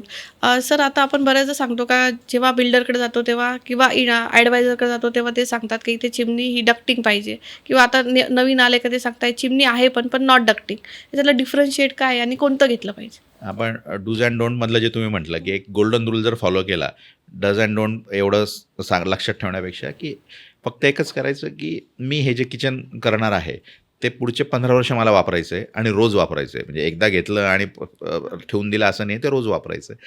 तर तो विचार करून त्याच्यात इन्व्हॉल्वमेंट असली पाहिजे आणि तो विचार करूनच तुम्ही सगळ्या गोष्टींचा निर्णय घेतला पाहिजे. आणि ज्या ठिकाणी तुम्हाला लक्षात येत नाही आहे की मी काय करू शकतो, त्या ठिकाणी तुमचे आर्किटेक्ट्स असतील, इंटेरियर डिझायनर असतील, जे त्या प्रोजेक्टवर असतील ते, किंवा किचनच्या ज्या ब्रँडसोबत तुम्ही इन्व्हॉल्व झालेला आहात त्याच्या किचन ॲडवायझर जे सांगतो आहे ते समजून घेऊन त्याला क्रॉस क्वेश्चन करून की बा हे असं केलं तर असं होतं आहे, असं नाही केलं तर काय होऊ शकतं, हे समजून घेऊन मग निर्णय घेणं. एवढ्या एका बेसिक सिम्पल म्हणजे कुठल्याही आधीचं मनामध्ये न ठेवता आणि भविष्यात काय होईल याचा विचार न करता त्या प्रॅक्टिकली त्या मोमेंटमध्ये जर तुम्ही राहून जर घेतलं तर डज अँड डोंट एवढं लक्षात ठेवायची गरज नाही. फक्त हे डज लक्षात ठेवलं तरी तुमचं जो किचन जे आहे पुढचे 15 वर्ष तुम्ही स्मूथली आणि आनंदाने वापरू शकता. आता तुमचा आत्ताचा जो प्रश्न आहे की तुम्ही जे विचारला की चिमणी डक्टिंग असली पाहिजे की नॉन डक्टिंग असली पाहिजे, बिल्डर असं सांगतो, बिल्डर तसं म्हणतात, ते दोन गोष्टी आहेत. डक्टिंग आणि नॉन डक्टिंगमध्ये फरक काय आहे की डक्टिंग म्हणजे की आपण होल करतो आणि पाईप करतो, त्यातून जे चिमणी जे सक करतं ते आपल्या किचनच्या आणि आपल्या घराच्या बाहेर जातं. जो ठसका असेल की ज्याच्यामुळे त्रास असेल, फोडणीचा जो ठसका असेल, धूर असेल, तो तुमचा बाहेर निघून जातो त्या डक्टच्या थ्रू. जे आपण कमर्शियल्समध्ये चिमणी बघतो अशी बाहेर आलेली असते, तेच तो डक झाला. आणि डकलेस म्हणजे काय की त्याला लेस म्हणजे तो डक नाही आहे त्याच्यामध्ये. मग ते काम कसं करतं तर त्याला एक चारकोल फिल्टर, एक ॲडिशनल युनिट असतं, ते तो आपल्याला तिथे लावावं लागतं, जे पिरियडिकली बदलावं लागतं. ते काय काम करतं की ते आपण शाळेत पण शिकलो आहे की पाणी फिल्टर करताना जर घाण पाणी वेगवेगळ्या फिल्टर्समधनं सोडलं तर शुद्ध पाणी येतं आणि जी काही घाण असते ती निघून जाते. तेच हे चारकोल फिल्टर, म्हणजे त्यातलं चारकोल फिल्टर हे काम करतं की जेव्हा आपल्याला ठसका का बरं लागतो की त्या हवेमध्ये जे कण असतात, पार्टिकल्स असतात अन्नाचे किंवा फोडणीचे, मसाल्याचे, ते आपल्याला श्वासावाटे आपल्या शरीरात जातं आणि आपल्याला ठसका लागतो. मग ते चारकोल फिल्टरमध्ये जाताना हवा तर पास होऊन जाते पण ते ऑब्झर्व करून घेतं. पण जी हवा पास होते ती गरम असते. मग जर तुम्ही डकलेस घेतलं तर ती हवा परत त्या रूममध्येच राहते कारण की ती बाहेर जात नाही. आणि जेव्हा आपण जास्त काम करतो म्हणजे 1.5-2 तास किचन चालू आहे आपलं आणि तुमची चिमणी चालू आहे, तर ती हवा परत त्या रूममध्ये येऊन रूमचं टेम्परेचर जे आहे ते वाढतं, अर्धा डिग्री 1 डिग्री वाढतं, म्हणून आपल्याला गरम होतं. म्हणून असं सजेस्ट केलं जातं की ची चिमणी घ्या, जेणेकरून हवा पूर्ण बाहेर चालली जाईल, डस्ट पण बाहेर चालली जाईल आणि जी काही गरम हवा आहे ती निघून गेल्यानंतर एवढा डायरेक्ट इफेक्ट तुम्हाला जाणवणार नाही कारण की ती वरतून फिरून परत येते. हां, त्याचा होत नाही. पण डकलेस आजकाल का बरं वापरले जाते की बऱ्याचशा फ्लॅट्स असतील, बिल्डिंग्स असतील, त्याच्यामध्ये एकतर कॉमन वॉल असते, त्याच्यामुळे आपल्याला डायरेक्ट मागे होल करता येत नाही. आणि आजूबाजूला जर विंडो असेल तिथून जर आपल्याला करायचं म्हटलं तर एलिव्हेशन खराब होतं बाहेरच्या साईडने. म्हणून बिल्डर परमिशन देत नाही कारण की तुम्ही विचार करा 30 मजल्याची बिल्डिंग आहे आणि प्रत्येकाने वेगवेगळ्या ठिकाणी होल काढले, प्रत्येकाचं ते वेगळं आहे, तर बाहेरून तुम्हालाच घाण दिसतं. म्हणजे आपल्याकडे येणारा कोणी नातेवाईक असेल किंवा आपणच फिरत असू लांबून, ते आपल्याला चांगलं वाटत नाही. आणि एलिव्हेशनवरती एवढा मेहनत केलेली असते आर्किटेक्ट्सनी, बिल्डर्सनी विचार करून ते एलिव्हेशन केलं असतं, ते खराब होऊ नये त्यांचं एवढंच एक असतं. दुसरं बऱ्याच वेळेस काय होतं की तो होल करताना सिव्हिलचा स्टॅबिलिटीचा विचार केला जात नाही. ते दिसायला चांगलं पाहिजे, अडचण नको म्हणून कधी कधी बीमवरती कोर कटिंग केलं जातं, चुकीच्या ठिकाणी केलं जातं, मग त्या स्टॅबिलिटीवरती परिणाम होतो. म्हणून बिल्डर त्याला परमिशन देत नाही. फर्स्ट प्रेफरन्स डकला आहे. समजा डक नसेल तर डकलेस घेतल्याने पण काही अडचण नाही. सर तुम्ही आत्तापर्यंत किंवा आम्हाला समजलं का आता किचन कसं असलं पाहिजे, रिक्वायरमेंट्स कशा असल्या पाहिजे, पण आता आपण बऱ्याचदा बघतो का लोक आता वास्तूबद्दल खूप स्पेसिफिक झाले का मला माझी स्वयंपाकाची जागा कुठे असली पाहिजे किंवा जेव्हा मी देवपूजा किंवा किचनमध्ये जर देवघर असेल तर ते कसं असलं पाहिजे, ह्या गोष्टीबद्दल खूप स्पेसिफिक झाले. तर कधी कधी रिक्वायरमेंट आणि वास्तू याच्यामध्ये कन्फ्लिक्ट होतं का किंवा मग कुठे तुम्हाला कॉम्प्रोमाइज करावं लागतं, असं होतं का? कॉम्प्रोमाइज आम्हाला करावं लागतं असं नाही, कारण की वास्तू ही एक आस्था आहे की कोणी बघतात, कोणी नाही बघत, कोणी एक ओझरचं बघतात, कोणी एकदम डीपमध्ये जातात. तर बिंग किचन ॲडवायझर आमचं काम काय आहे की या गोष्टीचा बॅलन्स करणं. कारण की ती पर्सनल असतं आहे. जेव्हा आम्ही सांगतो की आम्ही कस्टमाइज किचन्स करतो, त्या कस्टमाइजमध्ये तुमच्या भावना, तुमचं ओव्हरऑल ते जी काही श्रद्धा आहे त्याला पण आम्ही आदर करायचा ना. कस्टमाइज म्हणजे फक्त वस्तूला वस्तू किंवा लेआउट असं नाही आहे. तर या सगळ्या गोष्टी आहेत. तर ते करताना वास्तू जर आम्हाला सांगितलं की या पद्धतीने करायचं, त्या पद्धतीने आम्ही सजेस्ट करतो. मग आमच्या एक्सपर्टीचा तिथं उपयोग होतो की ठीक आहे, वास्तूचा वापर करायचा आहे पण युटिलिटी पण आपल्याला मॅक्झिमम वाढवायची आणि जागा त्या पद्धतीने आहे का, तर त्या पद्धतीचं आम्ही सोल्युशन देतो. विंग आमचा नेहमीच प्रयत्न असा असतो की त्याच्यात बॅलन्स करायचं. कस्टमरची जी रिक्वायरमेंट आहे त्याच्यानुसार, जर एकदम डीप वास्तू बघायचा असेल तर त्यांचे वास्तू कन्सल्टंट असतात, ते सांगतात, त्यांच्याशी कोऑर्डिनेट करून कस्टमरशी त्या ठिकाणी आमचा रोल अजून जास्त डेडिकेट होतो. कारण की त्यांच्या एक स्पेसिफिक रिक्वायरमेंट असतात, कस्टमरची काही रिक्वायरमेंट असते आणि त्या जागेमध्ये काही पॉसिबिलिटीज असतात. त्याचं कॉम्बिनेशन करून आम्ही उत्तम परफॉर्मिंग करणारं किचन जे आहे ते त्याचा लेआउट आणि डिझाईन करून क्लायंटला देतो. हां, म्हणजे किंवा म्हणजे आता जर बघतानीच सांगतात का अरे तुम्ही जर नवीन घरात घेत असाल तर बघतानीच बघा नाही का पूर्व पश्चिम पाहिजे, किचन पूर्व पश्चिम. पण बऱ्याचदा असं होतं का ॲज पर आपल्या रिक्वायरमेंट कधी कधी ते नाही पॉसिबल होत. तर कुठे आपल्याला आपलं स्वतःचं डिझायनिंग करून ते मॅनेज करता येतं का? नाही, आता त्याचं लोकेशन पूर्व पश्चिम आहे का नाही आहे हे तर रूम तर तुमचे ऑलरेडी डिफाईन झाले, त्यात आपण बदलू नाही शकत. नॉर्मल केसमध्ये कसं होतं की जेवढं वास्तूचं मला माहिती आहे आणि जेवढं आम्ही आत्तापर्यंत केलेलं आहे की कुकिंग करताना पूर्वेकडे किंवा पश्चिमेकडे जर तुमचं तोंड असलं तर ते इझी असतं, दक्षिणेकडे ते नको. त्यामुळे काय ते पद्धत अशी की ते दक्षिणेच्या साईडला असूर आहेत ते येतात, पण त्याचं काय असेल त्याची ते डिटेल मला माहिती नाही, मी त्यातला एक्सपर्ट नाही. पण मग पूर्वे पश्चिमेकडे पाहिजे का, तर मग आम्ही देताना म्हणजे तो वास्तू विचारात घेतली असो का नसो घेतलेली, कुकिंग करताना आम्ही प्रिफरन्स पहिले या 2 दिशांना देतो, पूर्व किंवा पश्चिम. आणि पूर्व किंवा पश्चिम त्या लेआउटमध्ये शक्य नसेल तर उत्तर.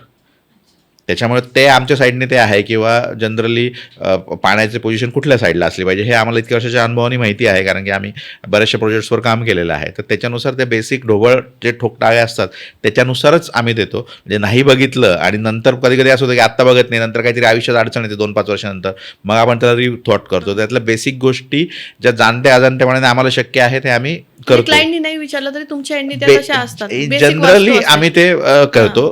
पण त्याला ते जागा पण तशी पाहिजे, म्हणजे त्या जागेत ते शक्य पाहिजे की तुमचा उजवी डावीकडे कुठे जागा आहे, पूर्वेकडे पश्चिमेकडे, त्याच्यानुसार मग आम्ही ते सजेस्ट करतो. पण क्लायंटने स्पेसिफिक ग्राहकाने आम्हाला सांगितलं की आमची ही रिक्वायरमेंट आहे, तर ती इंटिग्रेट करून आम्ही बेस्ट किचन डिझाईन करतो. अच्छा.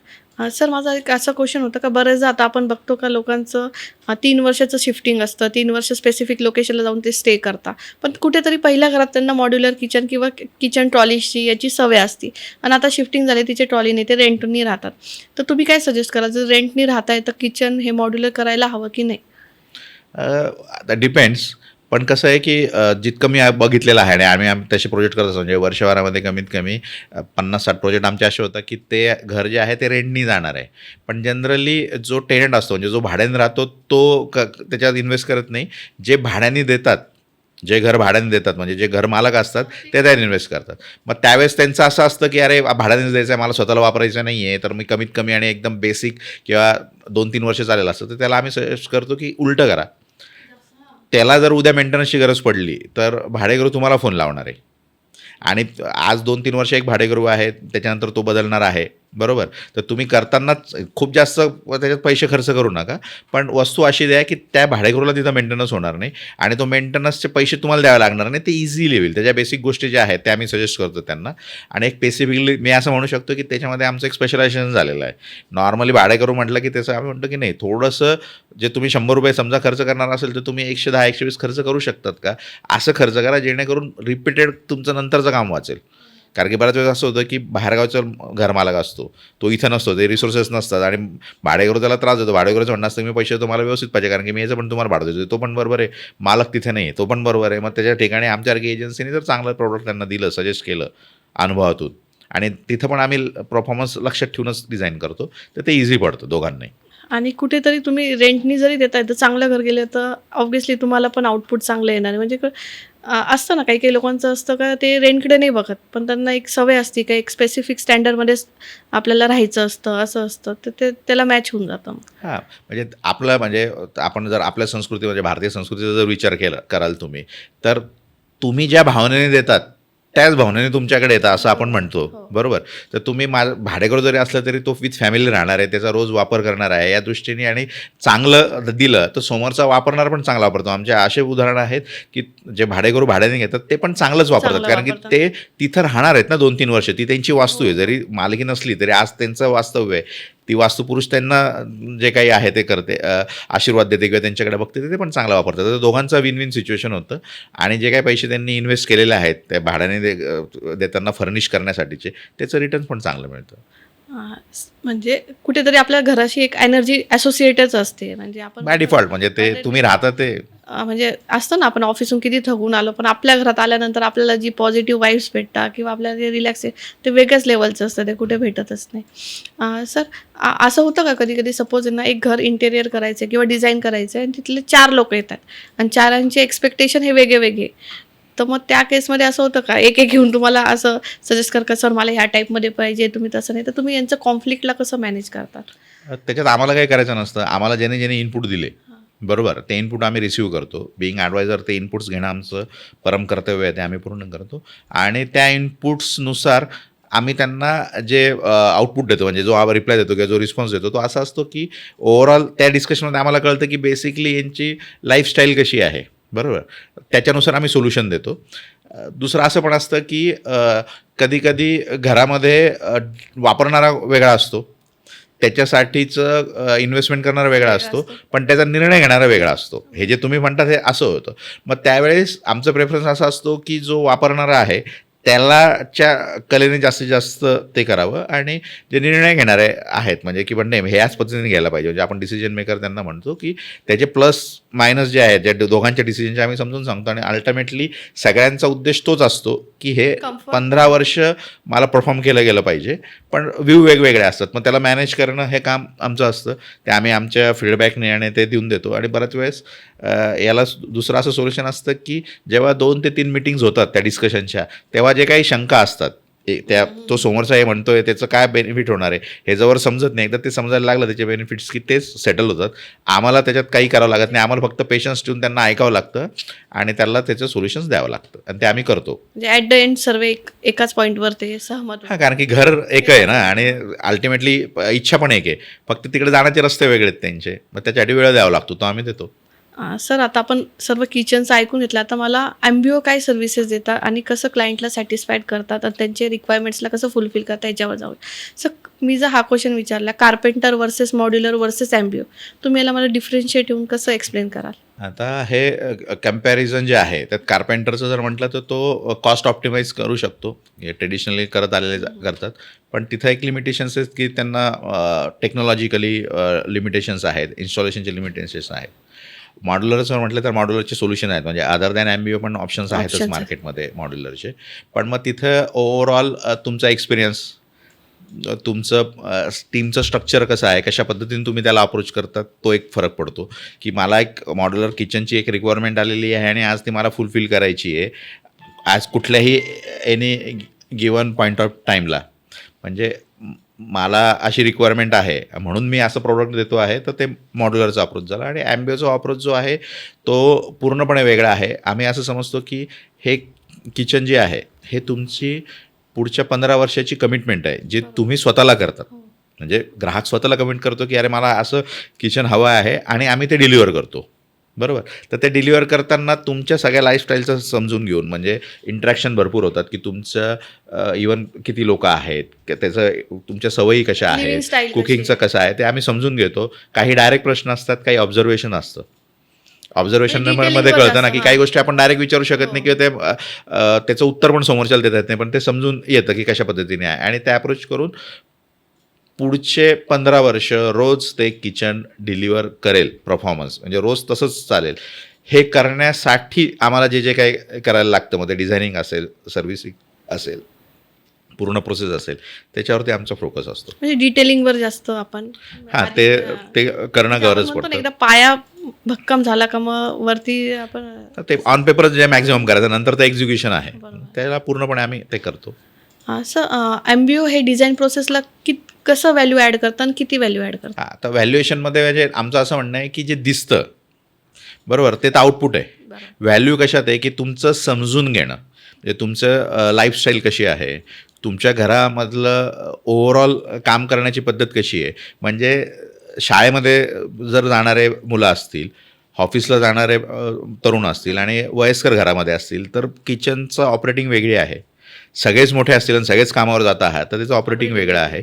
आणि लहान कोणी नाही आहे पण कामावर जाणारे आहेत आणि घरी वयस्कर आहेत जे थांबतात. तर याच्यामध्ये किचनचा जो रोल आहे तो वेगवेगळा आहे, त्याचं युटिलायझेशन वेगवेगळं आहे. तर ही झाली व्हॅल्यू ॲडिशन. जे तुम्ही व्हॅल्यू ॲडिशन म्हटलं हे समजून घेऊन त्या पद्धतीने त्याला सोल्युशन देणं किंवा त्या पद्धतीने डिझाईन देणं, त्या पद्धतीने एखादं मेकॅनिझम, एखादं हार्डवेअर किंवा एक साधं डोअर सजेस्ट करणं किंवा स्टोरेजची जागा सजेस्ट करणं, ओव्हरऑल लेआउट डिझाईन करणं, हे व्हॅल्यू ॲडिशन आम्ही आमच्या साईडनी करतो. कारण की परत त्याचे आम्ही हे नेहमी लक्षात ठेवतो की हे आज जरी आपण बोलत असलो, हे आज जरी बोलत असलो तरी फ्युचर नाही, कन्सिस्टंट प्रेझेंटसाठी आहे जे फ्युचरमध्ये. अच्छा. उद्या आला उद्या वापरायचं म्हणजे तो परत आजचा फ्युचर आहे पण तो उद्याचा प्रेझेंट झाला, असंच ते रोजचं आहे ना. तर त्या पद्धतीने आम्ही ती व्हॅल्यू ॲडिशन कस्टमरच्या याच्यात किंवा आमच्याकडे जे गेस्ट येतात, आम्ही त्यांना कस्टमरमध्ये ते गेस्ट असतात की त्यांना आम्ही ते व्हॅल्यू ॲडिशन देत असतो. आणि आम्ही नेहमी म्हणतो की आमच्याकडे जे पण अप्रोच होतात, जे कनेक्ट होतात, त्यांचा खुशीवाला किचन जो आहे, म्हणजे किचनमध्ये खुशी आहेत, आनंद आहे ना. म्हणजे मला आवडीचं खाद्यपदार्थ आईने मला बनवून दिलं किंवा माझा आवडता पदार्थ बनवून दिला, तो आनंद मुलाच्या चेहऱ्यावरचा आहे. माझा मुलगा किंवा माझी मुलगी त्याच्याने आनंदित झाला, हा आनंद आईच्या चेहऱ्यावरती. आणि माझ्या इन्व्हेस्टमेंटमुळे माझी पत्नी, माझे मुलं, माझी आई, माझे वडील हे आनंदित झाले. हे त्या ज्यांनी इन्व्हेस्टमेंट केली, पुरुषाने असेल किंवा म्हणजे महिलेने असेल किंवा कोणी असेल, ज्यांनी ती इन्व्हेस्टमेंट केली त्याच्यावरचा आनंद आहे. म्हणजे ओव्हरऑल आनंद क्रिएट झाला. तो त्या खुशिया क्रिएट करण्यासाठीचा प्रयत्न आहे आणि त्या रोज असतात, म्हणून ते रोज परफॉर्म करणं गरजेचं आहे. ते कारण किचन म्हटलं का ते इमोशनली कनेक्ट असतं, आपलं सर्व गोष्टी असतात. असं एम्बिओ सर्व्हिसेस किंवा पोस्ट इन्स्टॉलेशन नंतर एम्बिओ कसं मदत करतं क्लायंटला? म्हणजे आपण बघतो काही काम झालं चला संपलं, पण त्यानंतर पण काही गोष्टी येऊ शकतात ज्या क्लायंटच्या मे बी जेव्हा डेली यूजला तो यूज करतो त्यानंतर त्याच्या लक्षात येतात, मग त्यानंतर पण एम्बिओ सपोर्ट करतो. हो, ते तर आमचं म्हणजे कोर आहे. म्हणजे आम्ही इंटरनल ज्यावेळेस आमचं कम्युनिकेशन होतं, आमचं ट्रेनिंग होतं, जेव्हा पण आम्ही टीममध्ये जेव्हा बोलतो तेव्हा आम्ही समजतो की जोवर आपण फक्त डिझाईन डिस्कशन करतो आहे त्यावर आपण आपलं नॉलेज शेअर करतो आहे, आपला एक्सपिरियन्स त्या गेस्टसोबत, क्लायंटसोबत किंवा जे आपल्याकडे वॉक इन आले आहेत त्यांच्याशी करतो आहे. आपली खरी जबाबदारी जी सुरू होते, खरी म्हणजे काय आधी नाही आहे का, आधी पण आहे, पण खरी जबाबदारी कुठे होती की तेव्हा त्यांनी तो प्रोजेक्ट विश्वासाने आपल्याला दिलेला आहे. मग तो प्रोजेक्ट ऑनबोर्ड करण्यापासून तो प्रोजेक्ट एक्झिक्यूट करण्यापर्यंतचा एक टप्पा आहे आणि तो एक हँडओव्हर झाल्यानंतरचा पुढचा जो आहे तो महत्त्वाचा टप्पा आहे. आता याच्यामध्ये काय होतं की जसं तुम्ही सांगितलं की तो रोज वापरता येणारा वस्तू आहे, हे होतं, तर त्याच्यामध्ये अलाइनमेंट्स काही रिक्वायरमेंट असतं किंवा असेल तर ती आम्ही डेफिनेटली आफ्टर इन्स्टॉलेशन किंवा आफ्टर इन्स्टॉलेशनच्या जो सर्व्हिसेस जे आहेत त्या आमच्या रेग्युलर आहेत. एक स्पेसिफिक पिरियड आहे, त्या पर्टिक्युलर आम्हाला सर्व्हिस रेज केल्यानंतर पर्टिक्युलर टाईम झोनमध्ये आम्ही ते अटेंड करतो आणि आम्ही हा प्रयत्न करतो की कमीत कमी वेळेमध्ये ते ॲड्रेस केलं पाहिजे. त्याच्या आधीचा एक अप्रोच असतो जो आपण म्हणतो की प्रोॲक्टिव्ह अप्रोच असतो, की आम्ही जे पण कस्टमरला सजेस्ट करतो, लेआउट असेल, आता प्रॉब्लेम लेआउट चुकला तरी येतो, लेआउटसाठीचं मटेरियल चॉईस करताना चुकला तरी होतो. म्हणजे लेआउट बरोबर आहे पण मटेरियल तुमचं चुकलं आहे तरी काय उपयोग नाही. तुमचं लेआउट बरोबर आहे, मटेरियल चांगलं आहे पण एक्झिक्युशन प्रॉपर नाही झालं, म्हणजे टीमकडनं ऑनसाईट इन्स्टॉलेशन व्यवस्थित नाही झालं, तिथे प्रॉब्लेम येऊ शकतो. हे तिन्ही सिंक पाहिजे. हे जर तिन्ही सिंक नसतील, तिघांपैकी एकही गडबड असेल तरी नंतर प्रॉब्लेम येतो. म्हणजे मग फक्त तो ड्रॉवर ओपन होत नाही आहे हा इश्यू नाही आहे, तो लेआउट व्यवस्थित काम करत नाही हे पण होऊ शकतं. तर हे येऊ नये हे आम्ही प्रोटोटाईपवरती अजून करतो. त्याच्यामुळे लेआउटवरती जास्त वेळ देतो. मटेरियल जे आम्ही ऑलरेडी सिलेक्ट केलेलं आहे, म्हणजे कस्टमरला परत वेगळं सिलेक्ट करायची गरज नाही, आम्ही ऑलरेडी जे सजेस्ट करतो ते टेस्ट करून केलेलं आहे की त्याचे पॅरामीटर, परफॉर्मन्सचे पॅरामीटर काय आहेत. आम्ही त्याला परफॉर्मन्स मॅट्रिक्स म्हणतो. त्या कुठल्याही परफॉर्मन्स मॅट्रिक्समध्ये मिनिमम एवढं जर होत असेल किंवा हे होत असेल तरच आम्ही ते सजेस्ट करतो. आणि इन्स्टॉलेशन पण प्रॉपर या पद्धतीने करतो की नंतर त्यात अडचण येणार नाही आणि ती आली तर ती आम्ही स्पेसिफिक पिरियडमध्ये सॉल्व्ह करतो.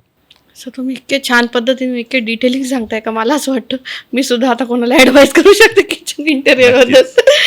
सर तुम्ही इतकं छान सांगितलं तुमच्या अनुभवाबद्दल.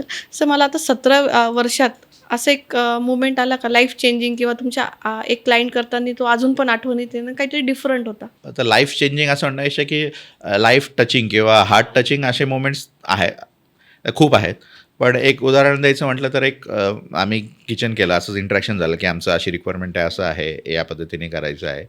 आम्ही ते किचन लेआउट डिझाईन केला पूर्णपणे, त्या पद्धतीने तो तयार केला, क्लायंटकडे इन्स्टॉल केला. एवढं हे करताना जसं आम्ही सांगितलं की वी हॅव क्रिएटेड खुशीवाला किचन फॉर यू, म्हणजे तुम्हाला ज्याच्यात खुशी होती, जो आपण दोघांनी मिळून तो व्हिज्युअलाइज केला, आम्ही ते क्रिएट केला. म्हणजे आम्ही कधीच तयार नाही करत किंवा आमचा ग्राहक किंवा गेस्टच्या ज्या मनात असतो तो क्रिएट करतो की तुम्ही इनपुट द्या, आम्ही तुम्हाला आमचा अनुभव सांगतो आणि ते पुढे घेऊन जाऊ. तर अक्षरशः ते जेव्हा बघितलं त्या लेडीजने आणि त्यांच्या डोळ्यामध्ये पाणी आलं, ते बोलल्या काहीच नाही, ते म्हणजे थँक्यू म्हटले. आणि एक आपण म्हणतो ना ओलावा जो डोळ्यामध्ये येतो, रडू असं नाही म्हणता येणार, पण तो जो ओलावा आला तो कुठेतरी देऊन गेला. आणि कसं तो प्रत्येक जण जो आहे, म्हणजे इतक्या वर्षाच्या माझ्या अनुभव लक्षात आलं की प्रत्येक जण जेव्हा आपल्या करिअरची सुरुवात करतो, आयुष्याची सुरुवात करतो, मुलगा असेल मुलगी असेल, जेव्हा लग्न होऊन येते आणि पुढे संसार ते सुरू करतात, तेव्हा प्रत्येकाला आपल्या लाईफचं एक गोल असतं की मला लाईफमध्ये या स्टेजवरती पोचायचं आहे आणि त्या ज्यावेळेस मी तिथं जाईल तेव्हा मला या गोष्टी करायच्या आहेत. त्यातलं घर हे खूप जवळचं असतं आपलं, भारतीय व्यक्तीच्या, महाराष्ट्रीय व्यक्तीच्या खूप जवळचं असतं आणि त्याच्यातलं महिलेच्या आणि पुरुषाच्या पण किचन एक जवळचं असतं. तर ते ज्यावेळेस तो डिझाईन करत असतो त्यावेळेस कुठेतरी आमची ती जबाबदारी आहे की आम्ही त्याला पूर्णपणे न्याय देणं, आणि ते आम्हाला एक्साईट करतं. म्हणजे आमची टीम नेहमी एक्सायटेड असते ते करण्यासाठी, कारण की आम्ही अशा प्रोफेशनमध्ये आहोत की आम्ही लोकांच्या आयुष्यामध्ये पॉझिटिव्हली जो आहे इम्पॅक्ट करू शकतो, म्हणजे कॉन्ट्रीब्यूट करू शकतो, पॉझिटिव्ह इम्पॅक्टचं क्रिएट करू शकतं. आणि अशा ज्या घटना घडतात, जसं तो बोलले काहीच नाही पण जो ओलावा आला आणि तो आला, आज पण ते आम्हाला मोटिवेट करतं की नाही अरे, हे रोज आपण हेच केलं पाहिजे. हे करताना काही चुका आमच्याकडनं झाल्या असतील, कारण की हे जे बोलतो हे शिकत गोष्टी आलेल्या आहेत, तर ते आम्ही सुधारतो की ठीक आहे, हे झालं आहे आपल्याकडनं, याच्यात आपण अजून कसं सुधारू करू शकतो. कारण की तो फीडबॅक आम्हाला क्लायंटच देतो, कारण की प्रत्येक क्लायंट वेगळा आहे, हे आम्हाला पहिल्या दिवशी माहिती नव्हतं. हे आम्ही जेव्हा 3,000पेक्षा जास्त किचन्स डिझाईन आणि डिलिव्हर केले, ते 3,000पेक्षा जास्त आम्ही किचन डिलिव्हर केले, तेव्हा आमच्या हे लक्षात आलं की प्रत्येक किचन आणि प्रत्येक गृहिणीची गरज वेगळी आहे, ते किचन पण प्रत्येक वेगळं आहे.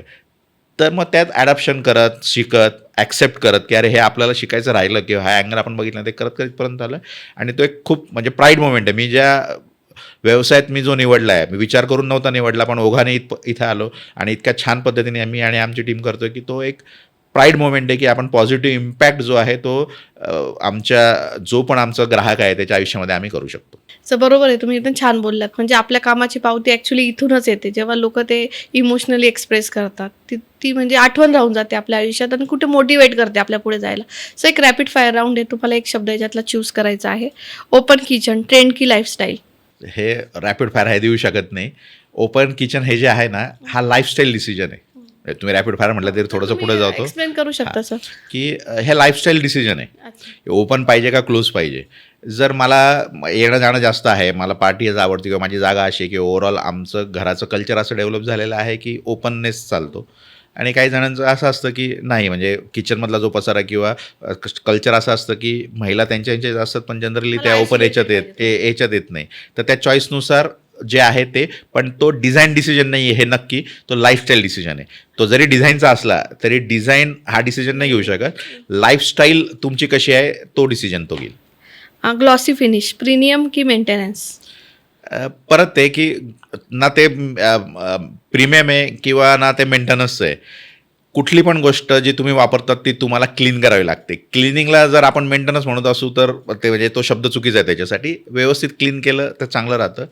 किचनमध्ये ग्लॉसी प्रेफरन्स आहे कारण की ते क्लिनिंगला इझी आहे. अच्छा. क्वार्ट्स वर्दिट आहे का ते ओव्हरलोड आहे, म्हणजे हाईप आहे नुसती का घ्यायला पाहिजे? ते वर्थित आहे. डिपेंड ऑन तुम्ही कुठल्या कंपनीचा तो, कुठल्या मेकचा तो घेतात. अच्छा. चिमणी विदाउट डक ओके की बिग मिस्टेक? दोन्ही नाही. As per Sail situation which ever is preferable. चिमणी नसण्यापेक्षा डकची चिमणी असणं केव्हाय, डकलेस चिमणी असणं केव्हाय चांगलं. म्हणजे तुमच्याकडे डक होऊ शकत नाही म्हणून चिमणी घेत नाही, याच्यापेक्षा चिमणी घ्या आणि तिला डकलेस करा. स्मॉल किचन लिमिटेशन की स्मार्ट प्लॅनिंग गेम? आमच्यासाठी ते स्मार्ट प्लॅनिंगसाठीचा एक चॅलेंज असतो की जे आम्हाला प्रत्येक वेळेस शिकवतो की अजून आम्हाला नवीन नवीन गोष्टी शिकायच्या आहेत, कारण की छोट्या जागेमध्ये रिक्वायरमेंट बदलल्या की आम्हाला नवीन शिकावं लागतं आणि ते इम्प्लिमेंट करावं लागतं की जे रोज परफॉर्म करेल. हँडललेस कॅबिनेट, वाव की वेस्ट? Handleless cabinets wow. म्हणजे ते कुठे म्हणजे ते परत हँडलचा प्रॉब्लेम नाही होत ना, मला असं वाटतं कुठे. ते लुक वाईज आहे. अच्छा. आता जर याला डिटेल करायचं म्हटलं तर ते वाव का बरं आहे की हँडललेस नसतं, त्याचं डिझाईन असं असतं की ते हँडललेस दिसतं. अच्छा हँडललेस हा त्याचा लूक आहे, अच्छा तो डिझाईनमध्ये आहे. त्याला पुल तर करावं लागेल आपल्याला, हँडल म्हणजे पुलिंगसाठी आहे, तर ते तर आहेच. ते डिझायनिंगचा पार्ट आहे. मग सध्या मिनिमलिस्टिक किंवा एक क्लीन लाईन मध्ये जर असेल तर ते क्लिनिंगला इझी पडतं. हँडल जर बाहेर आलं तुमच्या पॅनलच्या तर ते क्लिनिंगला अडचण येते. वरून फिट केलं तर लूज होतं, म्हणजे मेंटेनन्सचा प्रश्न येतो. लहान मुलं घरात असतील तर ॲक्सिडेंट होऊ शकतो. बरं, माझ्या घरात लहान नाही आहे, पण माझ्याकडे असे पाहुणे येतात की ज्यांच्याकडे लहान मुलं आहेत, तर ह्याचा पण विचार करणं गरजेचं आहे. म्हणून हँडललेस जे आहे तो वाव. अच्छा. बजेट कट की प्रायोरिटी? हा प्रश्न परत असा आहे की कट न करता प्रायोरिटीज ज्या तुमच्या ज्या आहेत, बरोबर, प्रायोरिटीजनुसार तुम्ही ठरवलं पाहिजे. आणि परत बजेट चेंजिंग होतं. म्हणजे मी असं बघितलेलं आहे की 2 वर्षापूर्वी मी कोणाचं तरी किचन केलं, नंतर त्यांनी परत रिनोव्हेट केलं आणि त्याच्यापेक्षा खूप चांगलं, म्हणजे ओव्हरऑल घर खूप चांगलं रिनोव्हेट केलं. तर तो एक टेम्पररी आणि तो नंबर आहे. सर तुम्ही इतकं छान म्हणजे पहिली गोष्ट तर ही क्लिअर करून दिली का स्मार्ट किचन हे कुठेतरी तुमचं एक्सपेन्स नाही आहे, जे आपण म्हणतो का अरे मला 2 लाखाचंच करायचं होतं, हे कुठे ही एक इन्व्हेस्टमेंट आहे जी तुमच्या पूर्ण फ्युचरला कम्फर्टेबल, तुमच्या डेली रुटीनला इझी करणार आहे, तुमचा वेळ वाचवणार आहे, कुठेतरी तुमची एनर्जी पण वापरणार आणि त्याशिवाय तुमच्या घरातली ती आज बायको, उद्या तुमची मुलगी किंवा येणारी सून, या तिघांसाठी ते फ्लेक्झिबल असलं पाहिजे. थँक्यू संदीप सर, तुम्ही आम्हाला किचनबद्दल किंवा स्मार्ट किचन, मॉड्युलर किचन, तुमच्या रिक्वायरमेंटचं किचन तुम्ही कोणतं घेतलं पाहिजे, तुमचे मटेरियल कसे असले पाहिजे, ह्याबद्दल इतकं सुंदर एक्सप्लेनेशन दिल्याबद्दल आणि मार्गदर्शन केल्याबद्दल खूप खूप धन्यवाद. एक्सप्रेस विथ शिल्पाला सबस्क्राईब आणि शेअर नक्की करा. मला खात्री आहे तुमच्या घरात कोणीतरी नवीन घर घेतलं असेल किंवा कोणाला तरी किचन रिनोव्हेशन करायचं असेल तर ॲम्बिओला नक्की तुम्ही एकदा व्हिजिट करा आणि एक्सप्रेस विथ शिल्पाला बघत राहा. पुन्हा भेटूया नव्या विषयासह, नव्या गेस्टसह. धन्यवाद. धन्यवाद. मी एवढंच एक सांगेल की जेव्हा आपण आता शेवटाकडे आलेलो आहेत की तुम्ही किचन डिझाईन नाही करत, तुम्ही लाईफस्टाईल डिझाईन करत असतो. म्हणजे आपण जेव्हा डिझाईन करतो, जेव्हा डिस्कस करतो, तेव्हा लाईफस्टाईल डिझाईन असते. आणि ॲम्बिओमध्ये आम्ही जे डिझाईन करतो ते अराउंड युअर स्टँडर्ड्स, म्हणजे तुमचे जे लिव्हिंग स्टँडर्ड्स आहेत, तुमच्या ऑर्गनाईज असेल, ऑर्डर असेल, परफॉर्मन्सची तुमची काही रिक्वायरमेंट असते, त्याच्या रिलेटेड जे आहे ते आम्ही किचन डिझाईन्स करतो. म्हणजे आम्ही म्हणतो की Ambio where home find happiness. Happiness कुठे, जे ॲज पर युअर स्टँडर्ड्स आहे त्याच्याशी रिलेटेड आहे, तर त्या पद्धतीने आम्ही करतो. शिल्पाजी धन्यवाद, तुम्ही मला आज इथे बोलवलं आणि माझं किचनच्या बद्दलचं इतक्या वर्षाच्या अनुभवामधनं लोकांशी इंटरॅक्शन केल्यानंतर माझं जे काही थोडा बहुत अनुभव मला जो आलेला आहे तो मला शेअर करता आला. मला नक्की खात्री आहे की आपल्या या डिस्कशनमध्ये तुम्ही जो एफर्ट्स घेतला आहे त्याच्यामुळे तुमच्या व्ह्युअर्सला त्यांचं स्वप्नातलं किचन, म्हणजे खुशीवाला किचन जे आहे ते डिझाईन करायला आणि डिसाईड करायला नक्कीच मदत होईल. आणि तुमचे पण परत एकदा धन्यवाद की तुम्ही मला इथे बोलवलं. थँक्यू. Thank you sir.